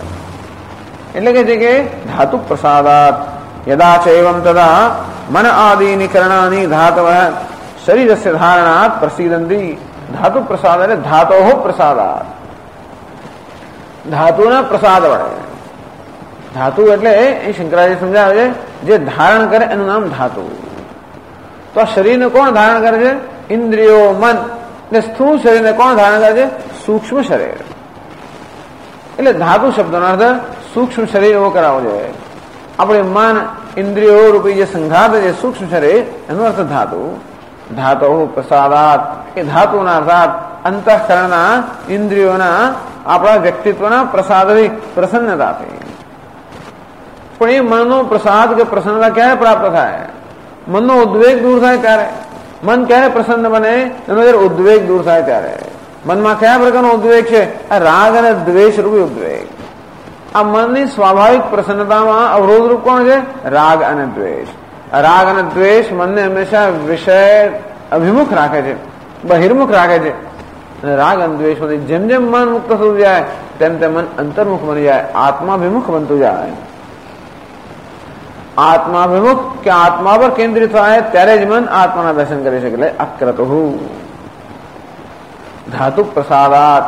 અક્રતુ હોવાને કારણે ધાતુ પ્રસાદ પ્રાપ્ત થાય છે. આમ રાગ દ્વેષમાંથી મુક્ત થવાને કારણે પ્રસાદમાંથી ગચ્છતિ. હું રાગ અને દ્વેષમાંથી મુક્ત થયો કે નહીં કેમ ખબર પડે? આપણું મન કેટલું પ્રસન્ન છે એ પરથી. મને કોઈ રાગ દ્વેષ નથી તેનો અર્થ એ થયો કે માણસ પ્રસન્ન હોવો જોઈએ. રાગ દ્વેષ બધો વિષાદ ઉત્પન્ન કરે છે. ખરેખર રાગ અને દ્વેષ બધો વિષાદ અને શોક ઉત્પન્ન થાય. જયારે જોઈએ ત્યારે આપણા મનમાં કઈ ને કઈ પ્રકારની ચિંતાઓ, શોક. કેમ? રાગ અને દ્વેષ. એનું કારણ છે મનમાં રાગ દ્વેષ એટલે સતત કઈ ને કઈ ફરિયાદ રહેવાની. ક્યાં તો મારો રાગ પૂરો ન થાય તો ફરિયાદ, અને મને દ્વેષ જન્મ એવું કઈ થાય તો ફરિયાદ. અને આપણા દુનિયાના હજારો વિષયો પ્રત્યે રાગ દ્વેષ હોય છે. ટૂંકમાં હિન્દુસ્તાનમાં બેઠા બેઠા અમેરિકાના પ્રેસિડેન્ટ ક્લિન્ટને શું કરવું છે એના વિશે મારો અભિપ્રાય છે. અંતેથી એ કંઈક એવું સ્ટેટમેન્ટ કરે તો મને એના પ્રત્યે દ્વેષ જન્મે. એ મારે દુઃખનું કારણ બને. રોજ છાપો વાંચીએ ને માણસ દુઃખી થાય. કેમ? અરે છાપામાં તો દુનિયામાં બને એ બતાવે, તારે શું કામ દુઃખી થયું? ના જો ને અમદાવાદ કેવું છે, આ જો ને ગુજરાતમાં કેમ ચાલે છે, આ હિન્દુસ્તાન કેવું છે, અરે તું શું કામ દુઃખી થાય? નક્કી કર્યું છે. પરંતુ હિન્દુસ્તાન આમ હોવું જ જોઈએ, અમદાવાદ આવું જ હોવું જોઈએ. આવી જાતના આગ્રહ હોવાને કારણે, રાગ હોવાને કારણે વસ્તુ જયારે આપણા આગ્રહ પ્રમાણે ન બને અને ત્યારે આપણે દુઃખી થઈએ. આમ આખી દુનિયા પર આપણા આગ્રહો ઠોકી બેસાડે છે કે બધાએ આમ જ હોવું જોઈએ, અને કોઈ આપણા આગ્રહને અનુરૂપ વર્તન ન કરે તો પછી આપણા દુઃખનું કારણ બને. અને નાનું નાનું દુઃખ જમા થતું છે, આપણને ખબર ના પડે. નાની નાની વસ્તુમાં દુઃખ. પાંદડા સાફ ના થાય તો કે દુઃખ, પાંદડા પાળ્યા તો પણ દુઃખ, કहीं પણ દુઃખનું દુઃખ. દરેક વસ્તુ ફરિયાદ ફરિયાદ, કચ કચ કચ કચ કચ કચ. આ મન છે ને કચકચ કર્યા કરે છે. ઘણા દરેક વસ્તુમાં પોતાનો અભિપ્રાય આપ્યા જ કરવો એવી ટેવ પડી ગઈ છે. દરેકમાં કઈ ને કઈ 2 સેન્સ, મારું કઈ ને કઈ કહેવાનું. અરે શાંત રહે, પણ મન શાંત રહેતું જ નથી. આમ દરેક વસ્તુ ચારે બાજુ નજર કરે એ દરેકમાંનો અભિપ્રાય છે, અંદર કોમેન્ટ્રી ચાલ્યા કરે. જો આ કેવું અહીંયા શું આમ ખોદ્યું છે, જ્યાં કેટલું ગંદુ છે, જેના સ્કૂટરો કેમ પસાર થયો, જ્યાં કેવો ધુમાડો કાઢે છે, જેના માણસ હોર્ન વગાડ્યા કરે છે, આ માણસ કેવો ચાલે છે. દરેક વસ્તુમાં જો પેલા કેચ ના કરે, અને છોકરા રમતો હોય તો આપણે અંદરથી એવું ચાલ્યા કરે. અલા પકડ પેલો બોલ, અને પણ શાંતિથી છોડતો નથી. હું આમ બોલતો નથી, પણ ચાલતા ચાલતા મનમાં આ પ્રકાર ચાલે જ કરે છે. અને મારી ઈચ્છા પ્રમાણે પેલા બોલ ના પકડે તો અંદરથી ગુસ્સો. એટલે ગુસ્સે થવાના કરોડો કારણો છે. એટલે કહે છે શોક સ્થાન સહસ્રાણી ભય સ્થાન શતાની છે. આમ શોકના હજારો સ્થાન છે, કારણ કે દરેક વસ્તુ માટે મારો આગ્રહ. અંતેથી પ્રત્યેક અનુભવની અંદર કોઈને કોઈ રિએક્શન, એટલે કોઈને કોઈ પ્રત્યાઘાત જાગૃત થાય. અને સામાન્ય રીતે એ રિએક્શન એટલે પ્રત્યાઘાત હર્ષ અને શોકના રૂપે હોય. હર્ષ ક્યારેક ક્યારેક જન્મતો હોય, શોક જ મોડે વગે જન્મ. કારણ કે કોઈ વસ્તુ મને હર્ષ આપી શકે એ જ વસ્તુ મને શોક ઉત્પન્ન કરાવી શકે. જે વસ્તુ મારા સુખનું કારણ બને એ વસ્તુ મારા દુઃખનું કારણ બની શકે અને બનતી હોય છે ઘણી વાર. મોટા મહાત્મા તો બને જ છે, પણ આપણે એવું નહીં કહીએ, પણ જે આપણા સુખનું કારણ બને એ દુઃખનું કારણ બની પણ શકે. એટલા માટે જેટલે અંશે આગ્રહ દૂર થાય એટલે અંશે પેલો આંતરિક વિખવાદ ઓછો. જે વસ્તુ છે રાગ અક્રતુ હોય એટલે રાગ દ્વેષ ના હોવા. રાગ દ્વેષ ના એટલે વસ્તુ જેવી છે એ બરાબર જ છે. રાગ દ્વેષ વિયુક્તસ્તુ વિષયાન ઇન્દ્રિયશ્ચરન. ઇન્દ્રિયો સાથે સંપર્ક થતો હોય, ઇન્દ્રિયના વિષયો સાથે સંપર્ક થતો હોય, પરંતુ એ સંપર્કમાં કોઈ પ્રકારનો આગ્રહ નથી. એનો હોવાને કારણે કોઈ પ્રકારની ફરિયાદ નથી. એનો હોવાને કારણે બધાનું જેવું છે તેવો સ્વીકાર છે. આ બધા સાથે કેવો સંબંધ છે? સ્વીકારનો સંબંધ. બધા સાથે કમ્ફર્ટેબલ સંબંધ. એને કહે છે કમ્ફર્ટ લેવલ. દરેક જે કોઈ વાતાવરણ આપણે રહેતા હોય કમ્ફર્ટ લેવલ. આપણે એની સાથે એક પ્રકારની કમ્ફર્ટ એટલે એની પાસે એક અનુકૂળતા, એ પ્રકારનું વાતાવરણ આપણે હોય. દરેક વસ્તુ સાથે એક અનુકૂળતાનો સંબંધ, અવિરોધનો સંબંધ. આમ જેટલે અંશે અનુકૂળતાનો અવિરોધનો સંબંધ થાય એટલે અંશે મન આ બધા નાના રિએક્શનમાંથી મુક્ત થાય. આપણે ખબર પણ ના પડે એ રીતે નાના પ્રત્યાઘાતો જમા થઈને છેવટે આપણે દુઃખી કરે. એક નાનો પ્રત્યાઘાત દુઃખી ના કરે, પણ જે એક વસ્તુ આજે કેમ આજે ચા પીવાનો મૂળ નથી, કેમ તો કે આજે રસ્તામાં ફલાણું થયું, જરાક થયું હોય આપણા મૂળ પર અસર થાય. અક્રત એટલે એ કહે છે કે રાગ દ્વેષ વિયુક્તસ્તુ વિષયાન ઇન્દ્રિયશ્ચરન આત્મવશ્ય વિધેયાત્મા. આ ઇન્દ્રિયો અત્યારે આત્માને વશ નથી. કોને વશ છે? વિષયોને વશ છે. વિષયો દુનિયાને વશ છે. દુનિયા પ્રત્યે અનેક પ્રકારના આગ્રહો કે રાગ દ્વેષ હોવાને કારણે મારા ઇન્દ્રિયોનું, મારા મનનું સંચાલન કોણ કરે છે? આ લોકો કરે છે. એ લોકો નક્કી કરે કે અત્યારે મને મૂળમાં રાખો કે નહીં. જગત નક્કી કરે કે જો પોતે અનુકૂળ બને તો હું મૂળમાં હોઉં. જગત નક્કી કરે આજે પ્રતિકૂળ બનવું છે અને મૂળ ખરાબ કરો તો ખરાબ કરે, સવારનો પાર થઈ જાય. અને મારો મૂળ સારો છે કે ખરાબ એ નક્કી કરવાની સ્વતંત્રતા મને નથી. એ કોણ નક્કી કરે? દુનિયા નક્કી કરે. પણ જેમ જેમ રાગ દ્વેષ કે આગ્રહમાંથી મુક્ત થઈએ તેમ તેમ આપણે ઇન્દ્રિયો આપણને અંતર્મુખ બનતી જાય. વિધેય આત્મા મન પણ ધીમે ધીમે આપણના કાબુમાં આવતું જાય. એટલે આત્મવશ્ય ઇન્દ્રિય વિધેય આત્મા. આત્મા એટલે અંતઃકરણ બહુ ઈચ્છા પ્રમાણે જ્યાં એને યોગ્ય યોજવું હોય ત્યાં યોજી શકે. પ્રસાદમ અધિગચ્છતિ. આ ઇન્દ્રિયો અને મન કે આપણે વ્યક્તિત્વ અનુકૂળ થાય, આત્મા અનુકૂળ થાય, આત્મા પ્રસાદ કહે છે. ઈશ્વર કૃપા, ગુરુ કૃપા, શાસ્ત્ર કૃપા અને આત્મ કૃપા. આત્મા એટલે બોલો સચ્ચિદાનંદ આત્મા તો ખરો, પણ એની કૃપા ક્યારે અનુભવીએ? જયારે આ અંતઃકરણ રૂપી આત્મા જે છે એ જયારે આપણે કૃપા કરે, એ જયારે અનુકૂળ બને ત્યારે જ પેલા સચ્ચિદાનંદ આત્માની કૃપા આપણે પ્રાપ્ત કરી શકીએ. તેથી જયારે આપણું વ્યક્તિત્વ અનુકૂળ બને, પ્રસન્ન બને, આપણે એને જે કરવા, એની પાસે જે કરાવવા ઈચ્છતા હોઈએ એમાં સહકાર આપે. અત્યારે કોઈ જપ કરતો કે મારે તો વાંચવું છે, વાંચતો કે મારે તો બહાર જવું છે, બહાર જવું તો કે મારે તો સુઈ જવું છે. હું કહું એને કદાચ ઉલટું જ કરતું હોય. આમ સહકાર ના આપે. શરીર કોઈ બેસી જાય તો કે નહીં બેસાય 5 મિનિટથી વધારે, મારે સુઈ જવું છે. એટલે ખરેખર શરીરમાં તકલીફ હોય ના બેસાય જુદી વાત છે. તકલીફ મોડે વગર અહીં ઘણી વાર અહીં હોય છે, મગજમાં જ હોય છે. અને તેથી આ વસ્તુ આપણે સહકાર નથી આપતી. આત્મૈવ હિ આત્મનો બંધુ આત્મૈવ રિપુઃ આત્મન. આત્મા અર્થાત આપણું મન કે આપણું વ્યક્તિત્વ જ આપણો બંધુ હોય અને એ આપણું વ્યક્તિત્વ જ આપણો શત્રુ બની શકે છે. એટલે ધાતુ પ્રસાદાત. અને બીજું પણ એક પાઠ છે ધાતુ પ્રસાદાત. આ ધાતુ પ્રસાદ નો અર્થ કર્યો ધાતો પ્રસાદાત. ધાતુના પ્રસાદથી, ઇન્દ્રિય મનના પ્રસાદથી. ધાતુ પ્રસાદાત. ધાતુ એ ધાતુની છઠ્ઠી વિભક્તિ. ધાતાના પ્રસાદથી, એટલે વિધાતાના પરમાત્માના પ્રસાદથી, પરમાત્માના અનુગ્રહથી. મહિમાનમ આત્મન આત્મન મહિમાનમ પશ્યતિ. તો આપણે આત્માના વાસ્તવિક મહિમાને જોઈ શકીએ. અત્યારે આત્માના કેવા અવાસ્તવિક અયથાર્થ મહિમાને જોઈએ છે. અત્યારે આત્માના કયા મહિમાને જોઉં છું? સુખી, દુઃખી, કરતા, ભોગતા, દ્રષ્ટા, શ્રોત જે આત્માનો આવો વિપરીત મહિમા જેવું છે. આત્માનો વાસ્તવિક મહિમા કેવો છે જેનું વર્ણન કરવામાં આવશે?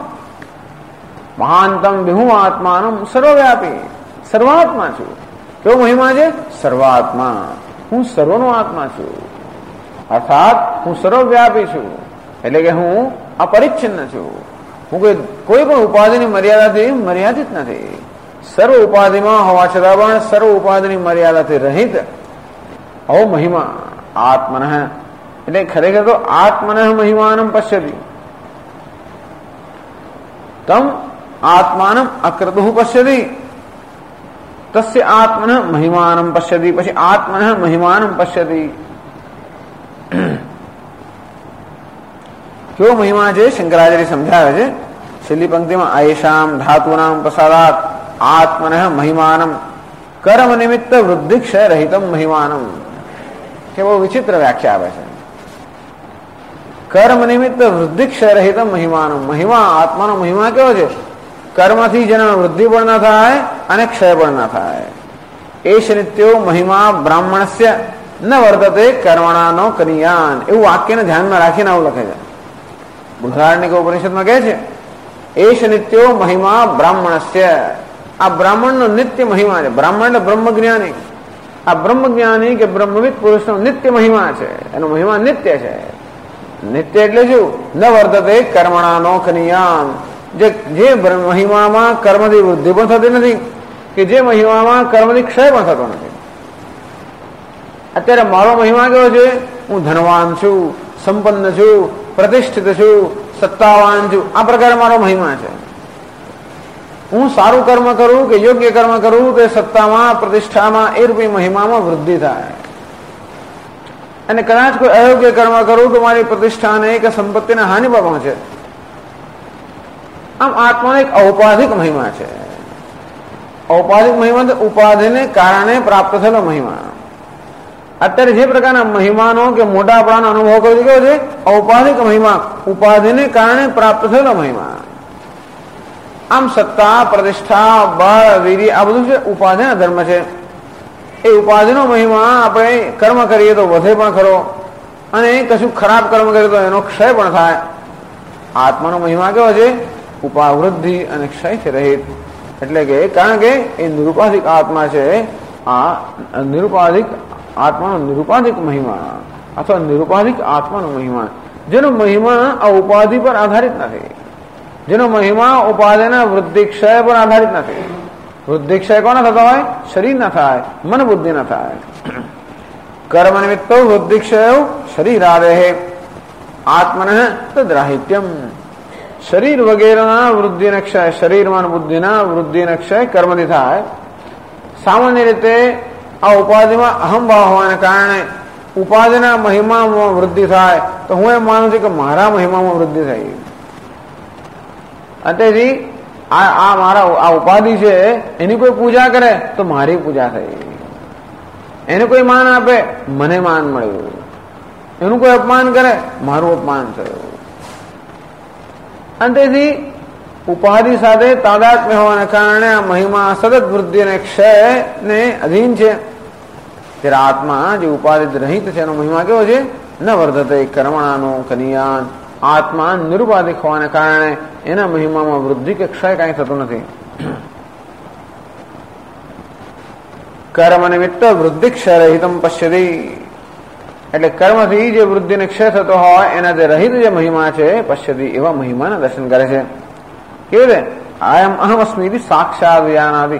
આ જ હું છું, આ નિત્ય મહિમાન્વિત આત્મા હું છું. મહિમા કેવો છે? સર્વાત્મા. હું સર્વનો આત્મા છું. આ પ્રકારનો મહિમા. હું કોઈ નિત્ય શુદ્ધ છું, આમ હું કહું છું પ્રસન્ન છું, આનંદ સ્વરૂપ છું. આ પ્રકારનો જે મહિમા છે જે કર્મ પર આધારિત નથી, કારણ કે એ તો છે જ. આત્માના મહિમાને ઉત્પન્ન કરવાનો હોત તો પણ કર્મની આવશ્યકતા હોત, પણ આત્માનો મહિમા તો છે જ. ભ્રમને કારણે જે મહિમા અત્યારે આપણાથી અજ્ઞાત છે, આમ દોરડું પડેલું જ છે, પણ આ સર્પ છે એ પ્રકારના ભ્રમને કારણે જ આ દોરડાનું જ્ઞાન નથી. અને તે રીતે આત્મા તો આ મહિમાન્વિત આત્મા છે જ, પરંતુ હું સુખી દુઃખી આ પ્રકારના અનેક પ્રકારના ભ્રમ સેવી રહેવાના કારણે એ મહિમા અત્યારે જાણે કે વ્યક્ત થતો નથી.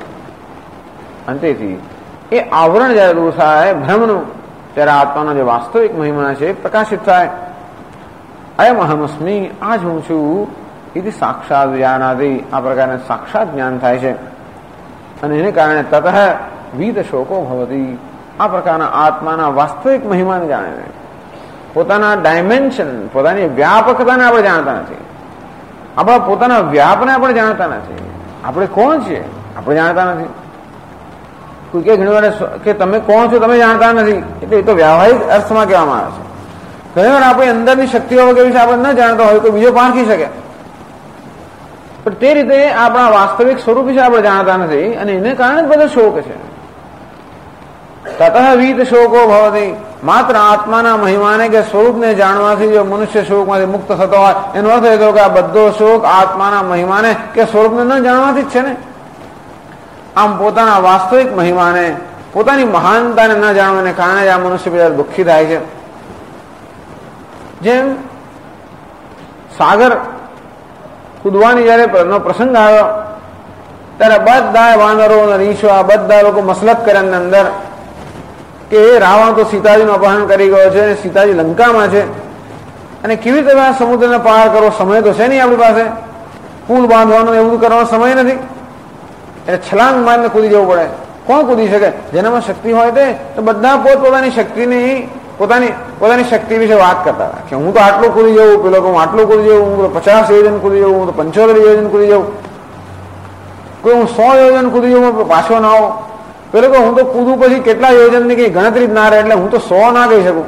આમ દરેક જણ પોતપોતાની શક્તિ વિશે કે. હનુમાનજી બિચારા ગુપચુપ બેસી રહેલા, એમને પોતાની શક્તિનું જ જ્ઞાન નહીં. એમને એવો શાપ હતો નાનપણમાં એવા બહુ તોફાનો કરેલા, અને એટલા માટે ઋષિ મુનિઓ શાપ આપો લાગે, જા તારી શક્તિનું જ તને જ્ઞાન નહીં હોય, તને યાદ કરાવશે તો થશે.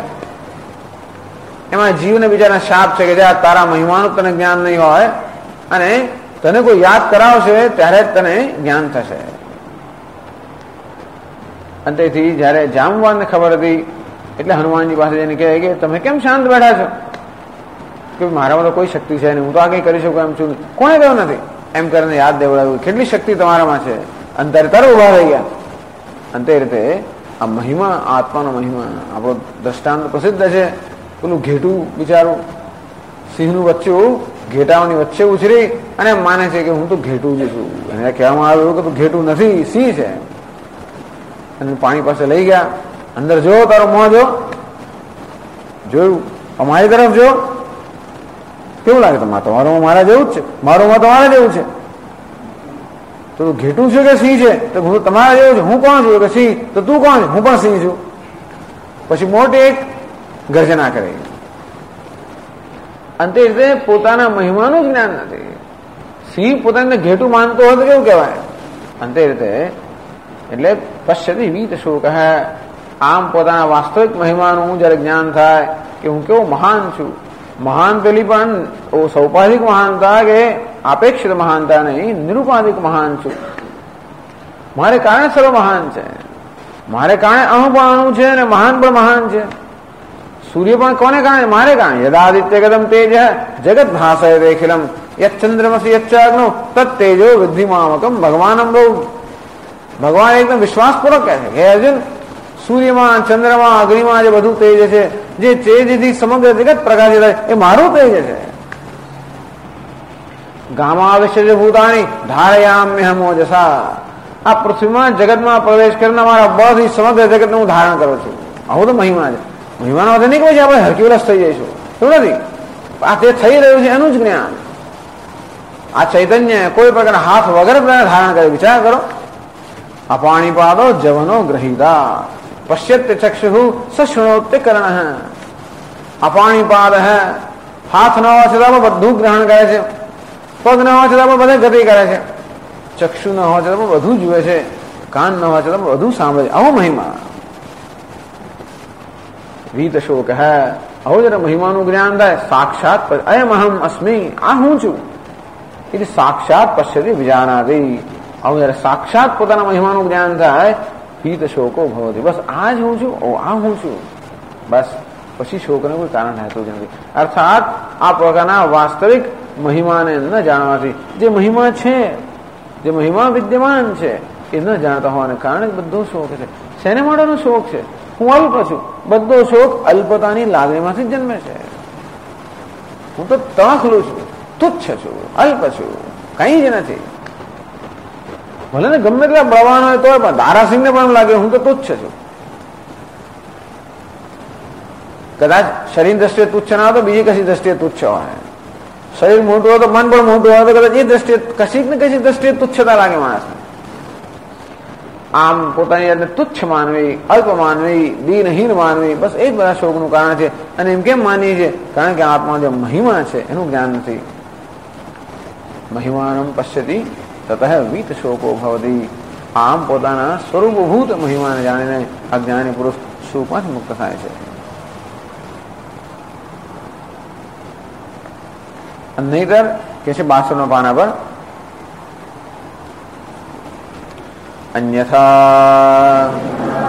દુર્વિજ્ઞેયોયમ આત્મા કામિભિઃ પ્રાકૃત પુરુષૈઃ યસ્માત. અન્યથા, અન્યથા એટલે શું? તમક્રતુ પશ્યતિ વીત શોક ધાતુ પ્રસાદાત. આમ સર્વ કામનાઓથી કે રાગ દ્વેષમાંથી મુક્ત થવાથી જે પ્રસાદ કે પ્રસન્નતા પ્રાપ્ત થાય એ પ્રસન્નતા જો ન હોય તો ભગવાન પણ આ વસ્તુ કહે છે, પ્રસાદમ અધિગચ્છતિ પ્રસાદે સર્વ દુઃખાનામ હાનિરસ્યોપજાયતે પ્રસન્ન ચેતસો ક્ષયાસુ બુદ્ધિ પર્યવતિષ્ઠતે. પ્રસાદે સર્વ દુઃખાનામ હાનિરસ્યોપજાયતે એટલે કે આ જે યતિ છે પ્રસાદ એને પ્રાપ્ત થાય અને બધા દુઃખ દૂર થઈ જાય છે. પ્રસન્ન ચેતસો ह्यासु બુદ્ધિ પર્યવતિષ્ઠતે. જેનું ચિત્ત પ્રસન્ન છે એનું જ્ઞાન જે છે એ મનુષ્ય જ્ઞાનમાં નિષ્ઠા પ્રાપ્ત કરે છે. નાસ્તિ બુદ્ધિર્યુક્તસ્ય ન ચાયુક્તસ્ય ભાવના. આ પ્રકારની પ્રસન્નતા જેનામાં નથી, રાગ દ્વેષોની મુક્તિ નથી, એને કારણે અંતર્મુખ જેનું મન નથી, એને જ્ઞાન પણ ઉત્પન્ન થતું નથી કે જ્ઞાન પ્રાપ્ત કરવાની ઈચ્છા પણ થતી નથી. સૌના ક્લાસમાં કોણ જાય છે? હવે ઈચ્છા જ ન થાય ને.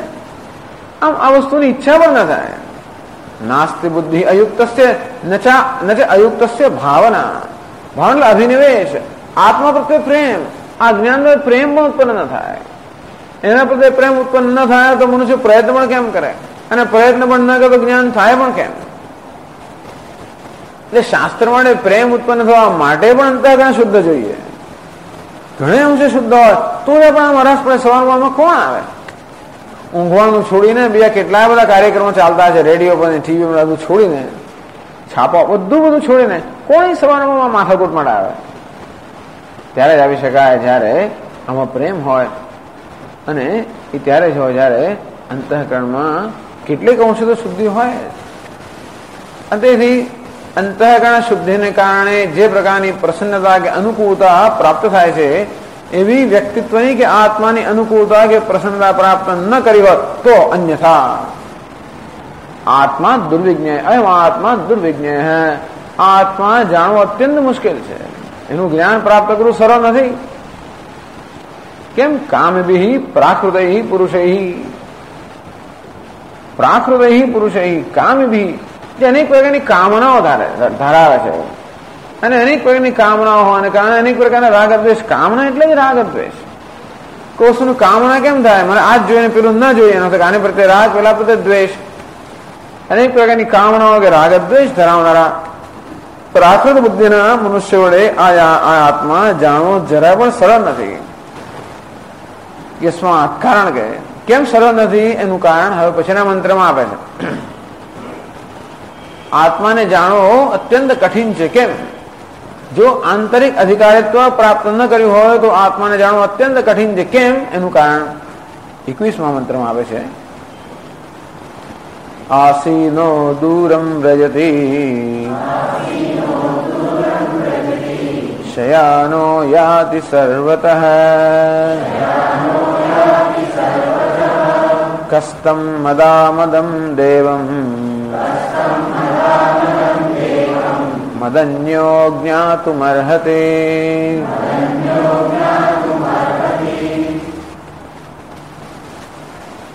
आसीनः दूरम व्रजति।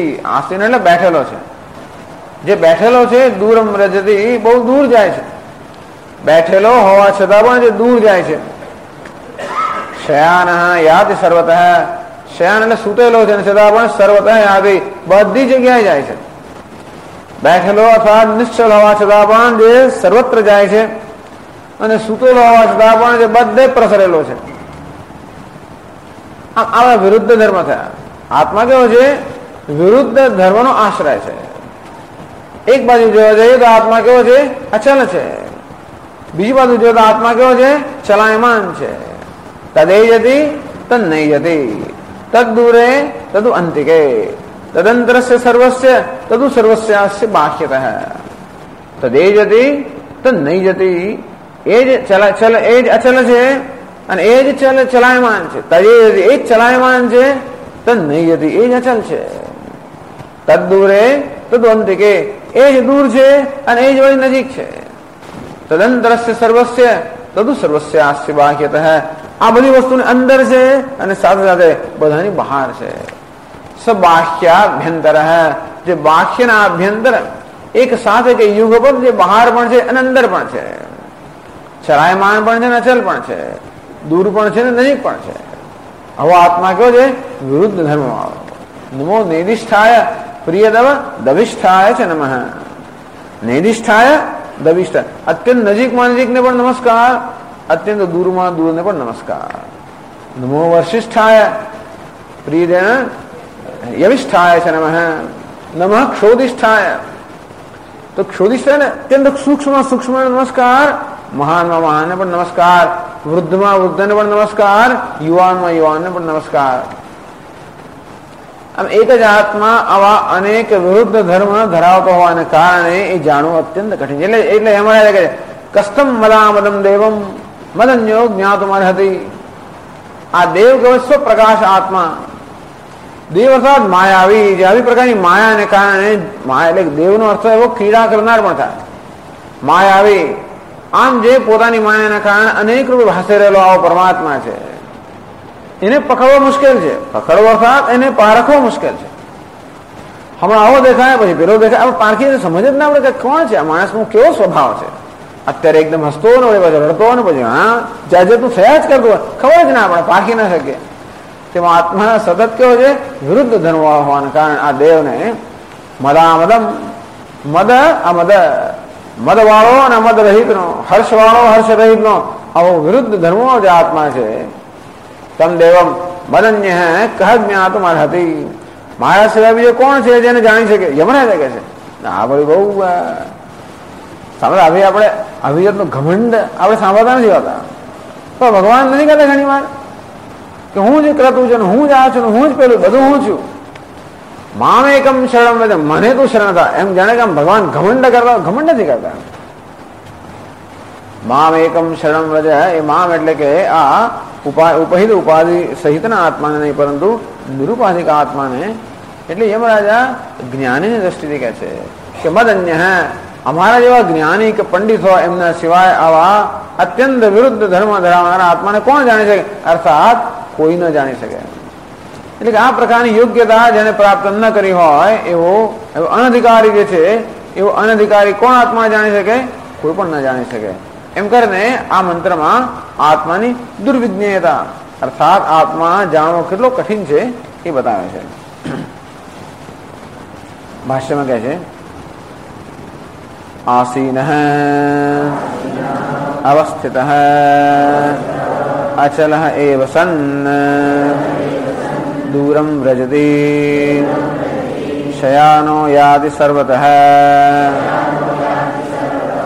એવં असौ आत्मा देवः मदामदः समदः अमदश्च सहर्षः अहर्षश्च विरुद्धधर्मवान् अतः अशक्यत्वात् ज्ञातुं कस्तं मदामदं देवं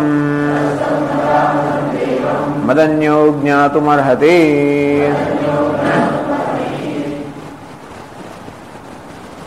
આસીન અવસ્થિત. આત્મા કયો છે? આસીન, બેઠેલો છે. એટલે કે અચલ, જે અચલ છે ને સર્વ ગતિથી સર્વ વિકારથી રહિત છે. આસીન સન, અચલ એવ સન દૂરમ વ્રજતી. અચલ હોવા છતાં પણ સર્વ ચલન કે ગતિ રહિત હોવા છતાં પણ કેવો છે? દૂરમ વ્રજતી. કહ્યું ને, અપાણીપાદો જવનો ગ્રહિતા. પગ ન હોવા છતાં પણ જે બધે ગતિ કરે છે, હાથ ન હોવા છતાં પણ જે બધું ગ્રહણ કરે છે, અંતે રીતે અચલ હોવા છતાં પણ જે સર્વત્ર પ્રસરેલો, સર્વત્ર ગતિ કરે છે. આમ સ્વરૂપથી અચલ છે, ઉપાધિ કેવો છે? ગતિમાન છે. આ ઉપાધિને કારણે એનું વાસ્તવિક સ્વરૂપ આપણને સ્પષ્ટ થતું નથી. ઉપાધિની સાથે તાદાત્મ્ય હોવાને કારણે, ઉપાધિને અનુકૂળ હોવાને કારણે ઉપાધિના ધર્મનું જાણે કે અનુસરણ કરે છે. અંતેથી ઉપાધિની દ્રષ્ટિએ એમ કહી શકાય કે આત્મા કેવો છે? ચલાયમાન છે. જેમ અગ્નિ, એની અંદર જે પ્રકારના ધારો કે લોખંડના ટુકડાઓ નાખવામાં આવે એવો જ આકાર અગ્નિ જાણે ધારણ કરી લેતો હોય. આમ ત્રિકોણાકાર ટુકડો નાખવામાં આવે તો અગ્નિ જાણે ત્રિકોણ બની જાય, ચોરસ બની જાય, લંબગોળ બની જાય, ગોળ બની જાય. આમ જે પ્રકારનું લાકડું હોય, કોલસો હોય એવો અગ્નિ જેમ બની જાય.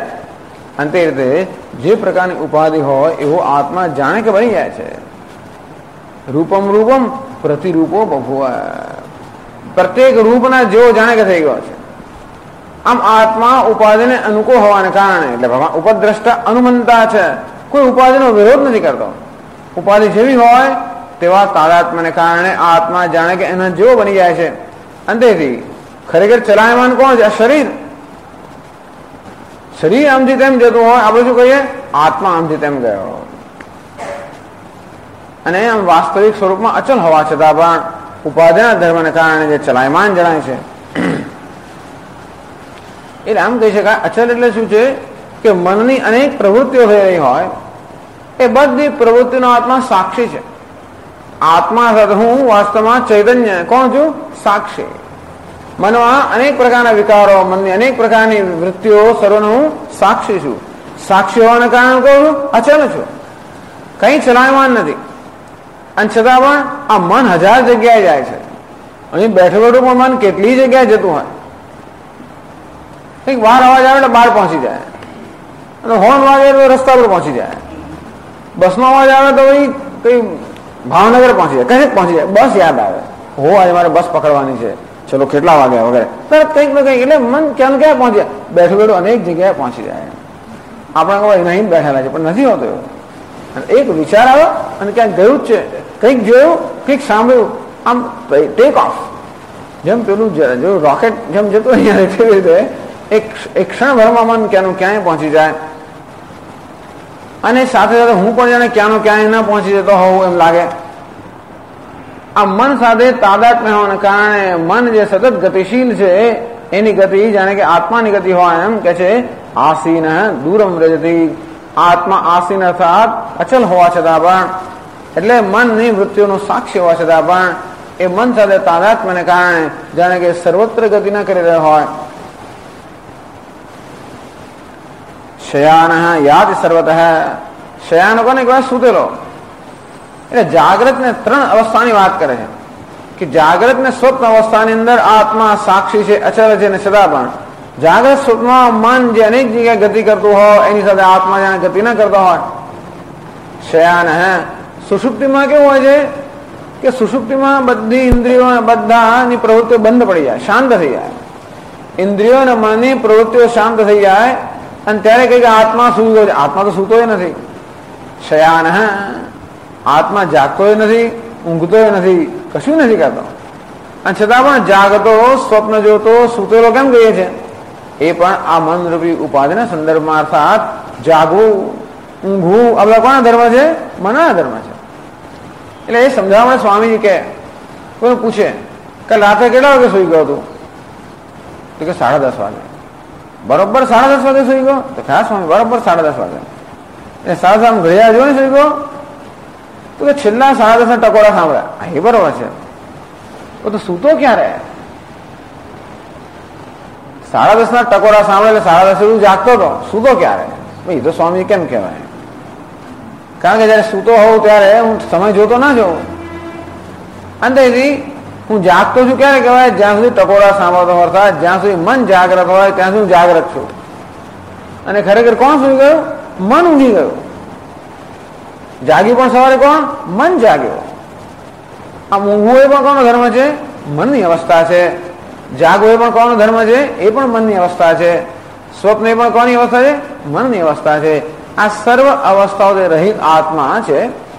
છતાં પણ શયાન, રાત્રે જયારે ઇન્દ્રિયો અને મનની બધી પ્રવૃત્તિઓ શાંત થઈ જાય ત્યારે આપણે સૂતેલો છે આત્મા એમ કહીએ.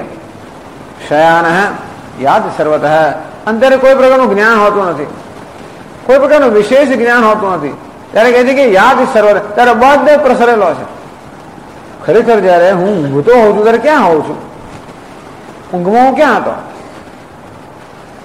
હતો ક્યાં? આપણે જેને કહીએ ને કે આ ચાલતું ત્યારે ક્યાં હતો? અરે હું તો ક્યાંનો કયા લોકમાં હતો? સુષુપ્તિમાં હતો. ઊંઘતો હોઉં ત્યારે ક્યાં હોઉં છું? ગાઢ નિદ્રાની અંદર ક્યાં અને કેવો એ કશો ખ્યાલ હોતો જ નથી. અર્થાત ગાઢ નિદ્રામાં કોઈ સ્થળનો ખ્યાલ હોય ક્યાં સૂતેલો છું. લોબીમાં સૂઈ ગયો પણ ખબર ના હોય ક્યાં સૂતેલો છું. ઘણા લોકો ઊંઘવામાં એટલા નિષ્ણાત હોય કોઈ પણ જગ્યાએ ઊંઘી જાય, અંતેથી ખબર ન હોય ક્યાં છે. ઊંઘમાં કોઈ પ્રકારના લોકો બિચારા થાકેલા હોય. મુંબઈની અંદર રાત્રે સાંજે કામ કરીને આવે લોકો એટલા થાકી ગયા હોય, ટ્રેનોમાં એટલી ધક્કા મૂકી હોય, બેસવાની તો જગ્યા હોય તો લોકો ઊભા ઊંઘે. ઊંઘવામાં એટલી બધી કુશળતા પ્રાપ્ત કરી છે કે એમને સમય ના મળતો હોય. તેથી ચચગેટથી છે બોરીવલી જતા હોય તો શું કરે? ઊભા ઊંઘે, આરામથી ઊંઘે. આપણે તો પડી જ જઈએ, બેઠા બેઠા ઊંઘતા હતા આપણે પડી જતા હોઈએ. આ લોકો ઊભા ઊંઘે. એટલે કે ઊંઘવાનું એનું કારણ છે ત્યાં ખ્યાલ નથી કે હું ઊંઘી રહ્યો છું. નહીં તો કોઈ દિવસ ટ્રેનમાં માણસ ઊંઘે છે ને આમ એના ખિસ્સા પર જ હાથ રાખેલો હોય. માણસોને હંમેશા એટલી ચિંતા હોય આપણે ટ્રેનોની અંદર, ક્યારે કોણ પાકીટ કાઢી જાય કહેવાય કે નહીં. એટલે ઝોકું આવવા જ ના દે એનું ચાલે તો, પણ તો ઝોકું આવી જાય. તે વખતે આપણે જ્ઞાન નથી હોતું કે હું ક્યાં છું અને કેવો છું. અર્થાત ગાઢ નિદ્રામાં કે સુષુપ્તિમાં દેશ કે કાળ એવા કોઈ પ્રકારનું જ્ઞાન હોતું નથી. હું ક્યાં હોઉં છું? બધાએ દેશમાં બધાએ કાળનું છે એમ પણ કહેવાય. તે વખતે હું ક્યાં છું? બધે જ છું. સર્વ દેશમાં અને સર્વ કાળમાં છે એમ કહી શકાય. કારણ કે કોઈ પણ કોઈ એક સ્થળે નથી. અત્યારે હું ક્યાં છું? કોઈ એક સ્થળે છું. એને કારણે હું સર્વત્ર છું એમ ના કહેવાય. એક સ્થળે બેઠેલો હોવા છતાં અત્યારે હું બધે જઉં છું, પણ અત્યારે હું એક જ દેશમાં વ્યાપ્ત છું. મારી વ્યાપકતા એક જ દેશમાં મર્યાદિત છે. હું સર્વવ્યાપ્ત ના કહેવાઉં. સુષુપ્તિમાં હું કેવો છું? સર્વવ્યાપ્ત છું. કારણ કે મર્યાદિતતાનો ખ્યાલ જે ઉપાધિમાં અહમભાવને કારણે આવે છે એ મર્યાદિતતાનો ખ્યાલ ન હોવાને કારણે હું જાણે કે સર્વ દેશમાં અને સર્વ કામ વ્યાપ્ત છું. આમ સૂતેલો જયારે હોય તો પણ સાથે સાથે જાણે સર્વત્ર વ્યાપ્ત છે. અને બેઠેલો હોય ત્યારે બધે જાય છે. બેઠેલો બધે જઈ આવે છે. અહીંયા અહીં બેસીને બધે જઈ આવે છે અને સૂતેલો બધે વ્યાપ્ત થાય છે. એવમ અસૌ આત્મા, આત્મા એટલે દેવ, આત્મા એટલે દેવ. આ જે દેવ જે છે કેવો છે? એટલે આ દેવમ આત્મદેવ જે છે. તો દેવ એટલે જે અનેક પ્રકારની ક્રીડા કરતો હોય. આ માયાવી જે આત્મા છે એ આવા વિપરીત વિરુદ્ધ સ્વરૂપમાં જણાઈ રહ્યો છે. મદામદ સમદ અમદશ્ચ. મદ સહિત અને અમદ સહિત. એટલે મદ સહિત અને મદ વગરનો. ક્યારેક મત્ત બની જાય અને ક્યારેક કેવો બની જાય છે? મદ વગરનો. ક્યારે હર્ષાન્વિત બની જાય, ક્યારે બની જાય કેવો છે? હર્ષ રહિત. અર્થાત વિરુદ્ધ ધર્મ. ક્યારે સુખી, ક્યારે દુઃખી, ક્યારે હર્ષવાળો, ક્યારે હર્ષ રહિત, ક્યારેક એકદમ આનંદમાં, ક્યારેક શોકમાં. સહર્ષ અહર્ષ. એમ પણ કહેવાય કે મન હોય ત્યારે હર્ષ વાળો હોય, મન વગરનો હોય ત્યારે હર્ષ રહિત નો હોય. ગમે તે વિરુદ્ધ ધર્મવાન. આ મનના અનેક પ્રકારના ધર્મની સાથે તાદાત્મ્ય હોવાને કારણે આત્મા પણ અનેક પ્રકારના વિરુદ્ધ ધર્મવાળો હોય એમ જણાય છે. અતઃ જ્ઞાતમ અશક્યત્વાત. આવો અનેક વિરુદ્ધ ધર્મો ધરાવતો એકનું એક જ પ્રકારનું આત્માનું વર્તન આપણે જાણી શક્યા. માણસે ક્યારે જાણી શકીએ કે હંમેશા એક પ્રકારનું વર્તન કરતો હતો અહીં એક બોલે ને ત્યાં બીજું બોલે ને અહીંયા એક કરે ને ત્યાં બીજું કરે ને અહીંયા હો દેખાય ને ત્યાં પેલો દેખાય. લોકો જાત જાતનું બધું હોય છે. ઘણી વાર એવું થતું હોય છે કે આ ઘણી વાર પેલા સાધુઓ કે બ્રહ્મચારીમાં અમેરિકાની પણ આશ્રમમાં હોય ત્યારે પેલા કપડાં પહેર્યા હોય, ધોતીને બધું પહેર્યું હોય. બહાર જાય ત્યારે એકદમ પેન્ટ પહેર્યું. આ શું ઓળખી ના શકે એક મિનિટ આપણે કોણ છે? આ તો ફલાણો છે. કેમ કે બહાર જવા માટે તો પછી આ ધોતી ના બધું કામ કરે લોકો એકદમ વિચિત્ર લાગો. અમેરિકા દેશમાં તમે આવું બધું લઈને ફરો એટલે અમે પણ વિચિત્ર તો હોઈએ અને વધારે વિચિત્ર લાગે. એટલે ભાઈ બહાર જઈએ આમ એવું વિચિત્ર ન લાગીએ અને બધામાં પણ મળી જઈએ એવું કરવા માટે બીજા બધા જેવા થઈ જાય. એટલે બહાર ખરીદી કરવા જાય, બહાર મુસાફરી કરવા જાય, પરદેશમાં જાય, એરોપ્લેનમાં બેસવાનું હોય ત્યારે વેશ જુદો હોય, ત્યારે ફોટો તો જુદા હોય. આ સ્વામીજીને શું થાય બીજાની વાત કરો છો એવું થતું હોય છે. પેન્ટ પહેરી લીધું હોય, પેન્ટ શર્ટ બધું આપણે ઓળખી ના શકીએ. અહીં આ માણસ છે એવો આપણે એવું લાગે, આશ્ચર્ય થાય. અહીં આવો છે અને ત્યાં પેલો છે. એક જગ્યાએ કેવું જેન્ટલમેન જેવું વર્તન કરે છે અને બીજી જગ્યાએ બ્રહ્મચારી જેવું વર્તન કરે છે. એટલે આવો વિરુદ્ધ ધર્મ હોવાને કારણે આપણે જાણી ના શકીએ કે આ માણસ વાસ્તવમાં કેવો છે. અમુક જણની કંપનીમાંનું વર્તન એક પ્રકારનું હોય, બીજાની કંપનીમાં વર્તન જુદા પ્રકારનું હોય. અમુક સ્થળે મંદિરમાં એક રીતે વર્તતો હોય, પછી બહાર જાય ભેળપૂરી ખાતા બીજી રીતે વર્તો તદ્દન જુદા પ્રકારનું. આ અત્યંત વિરુદ્ધ ધર્મ વ્યક્તિત્વ હોય તો આપણને પારખી જ ના શકીએ કેવું છે. અંતે રીતે અત્યંત વિરુદ્ધ ધર્મવાળો આત્મા જણાતો હોવાને કારણે આપણે પારખી શકતા નથી. કહે છે કે વિરુદ્ધ અતઃ વિરુદ્ધ ધર્મવાન અતઃ જ્ઞાતુમ અશક્યત્વાત. અંતેથી એનું જ્ઞાન, એનું વાસ્તવિક જ્ઞાન પ્રાપ્ત કરવું અશક્ય હોવાને કારણે કસ્તમ મદામદમ દેવમ મદન્ય જ્ઞાતુમ અર્હતિ. એટલે યમરાજા કહે છે બોલલી ગૌરવથી કહે છે અથવા હિંમતથી નિડરતાથી કહે છે કે મારા સિવાય આવા આત્માને કોણ જાણી શકે? અર્થાત કોઈ પણ ન જાણી શકે. એ સમજાવે છે, પોતે સમજાવે છે કે અધિકારી જો ન હોય તો આત્માનું જ્ઞાન ન થાય. એ કેવી રીતે એ આગળ સમજાવે શંકરાચાર્ય પોતે. અસ્મદાદેહે એવ સૂક્ષ્મ બુદ્ધેહે પંડિતસ્ય કસ્યચિત વિજ્ઞેયોયમાત્મા સ્થિતિગતિ નિત્યાનિત્યાદિ વિરુદ્ધ અનેક ધર્મોપાધિકત્વાદ વિરુદ્ધ ધર્મવત્વાદ વિશ્વરૂપ ઇવ ચિંતામણિવત અવભાસતે અતઃ દુર્વિજ્ઞેયત્વં દર્શયતિ કસ્તમ મદન્યઃ જ્ઞાતુમર્હતિ ઇતિ.